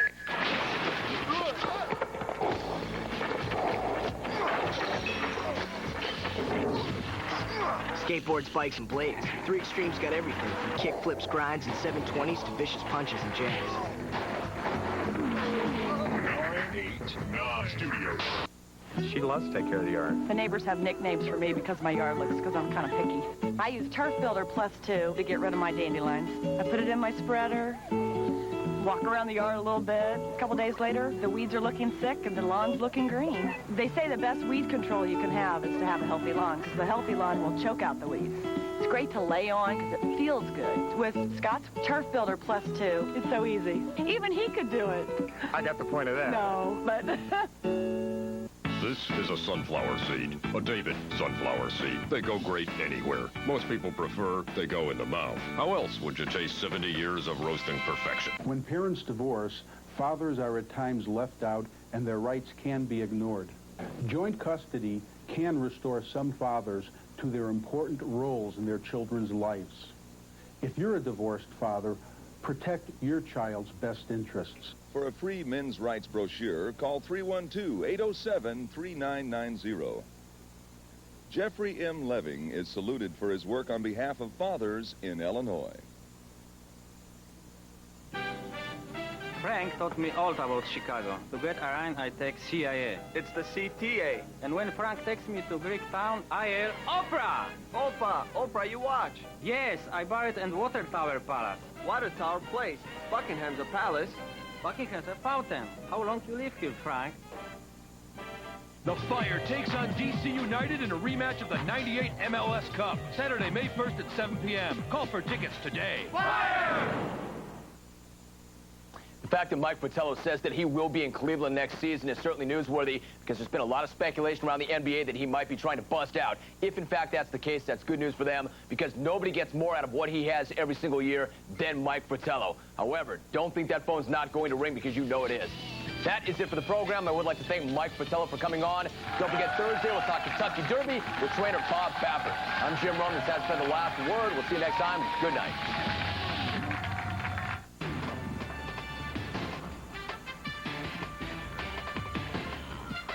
This is Fox Sports Net, Chicago.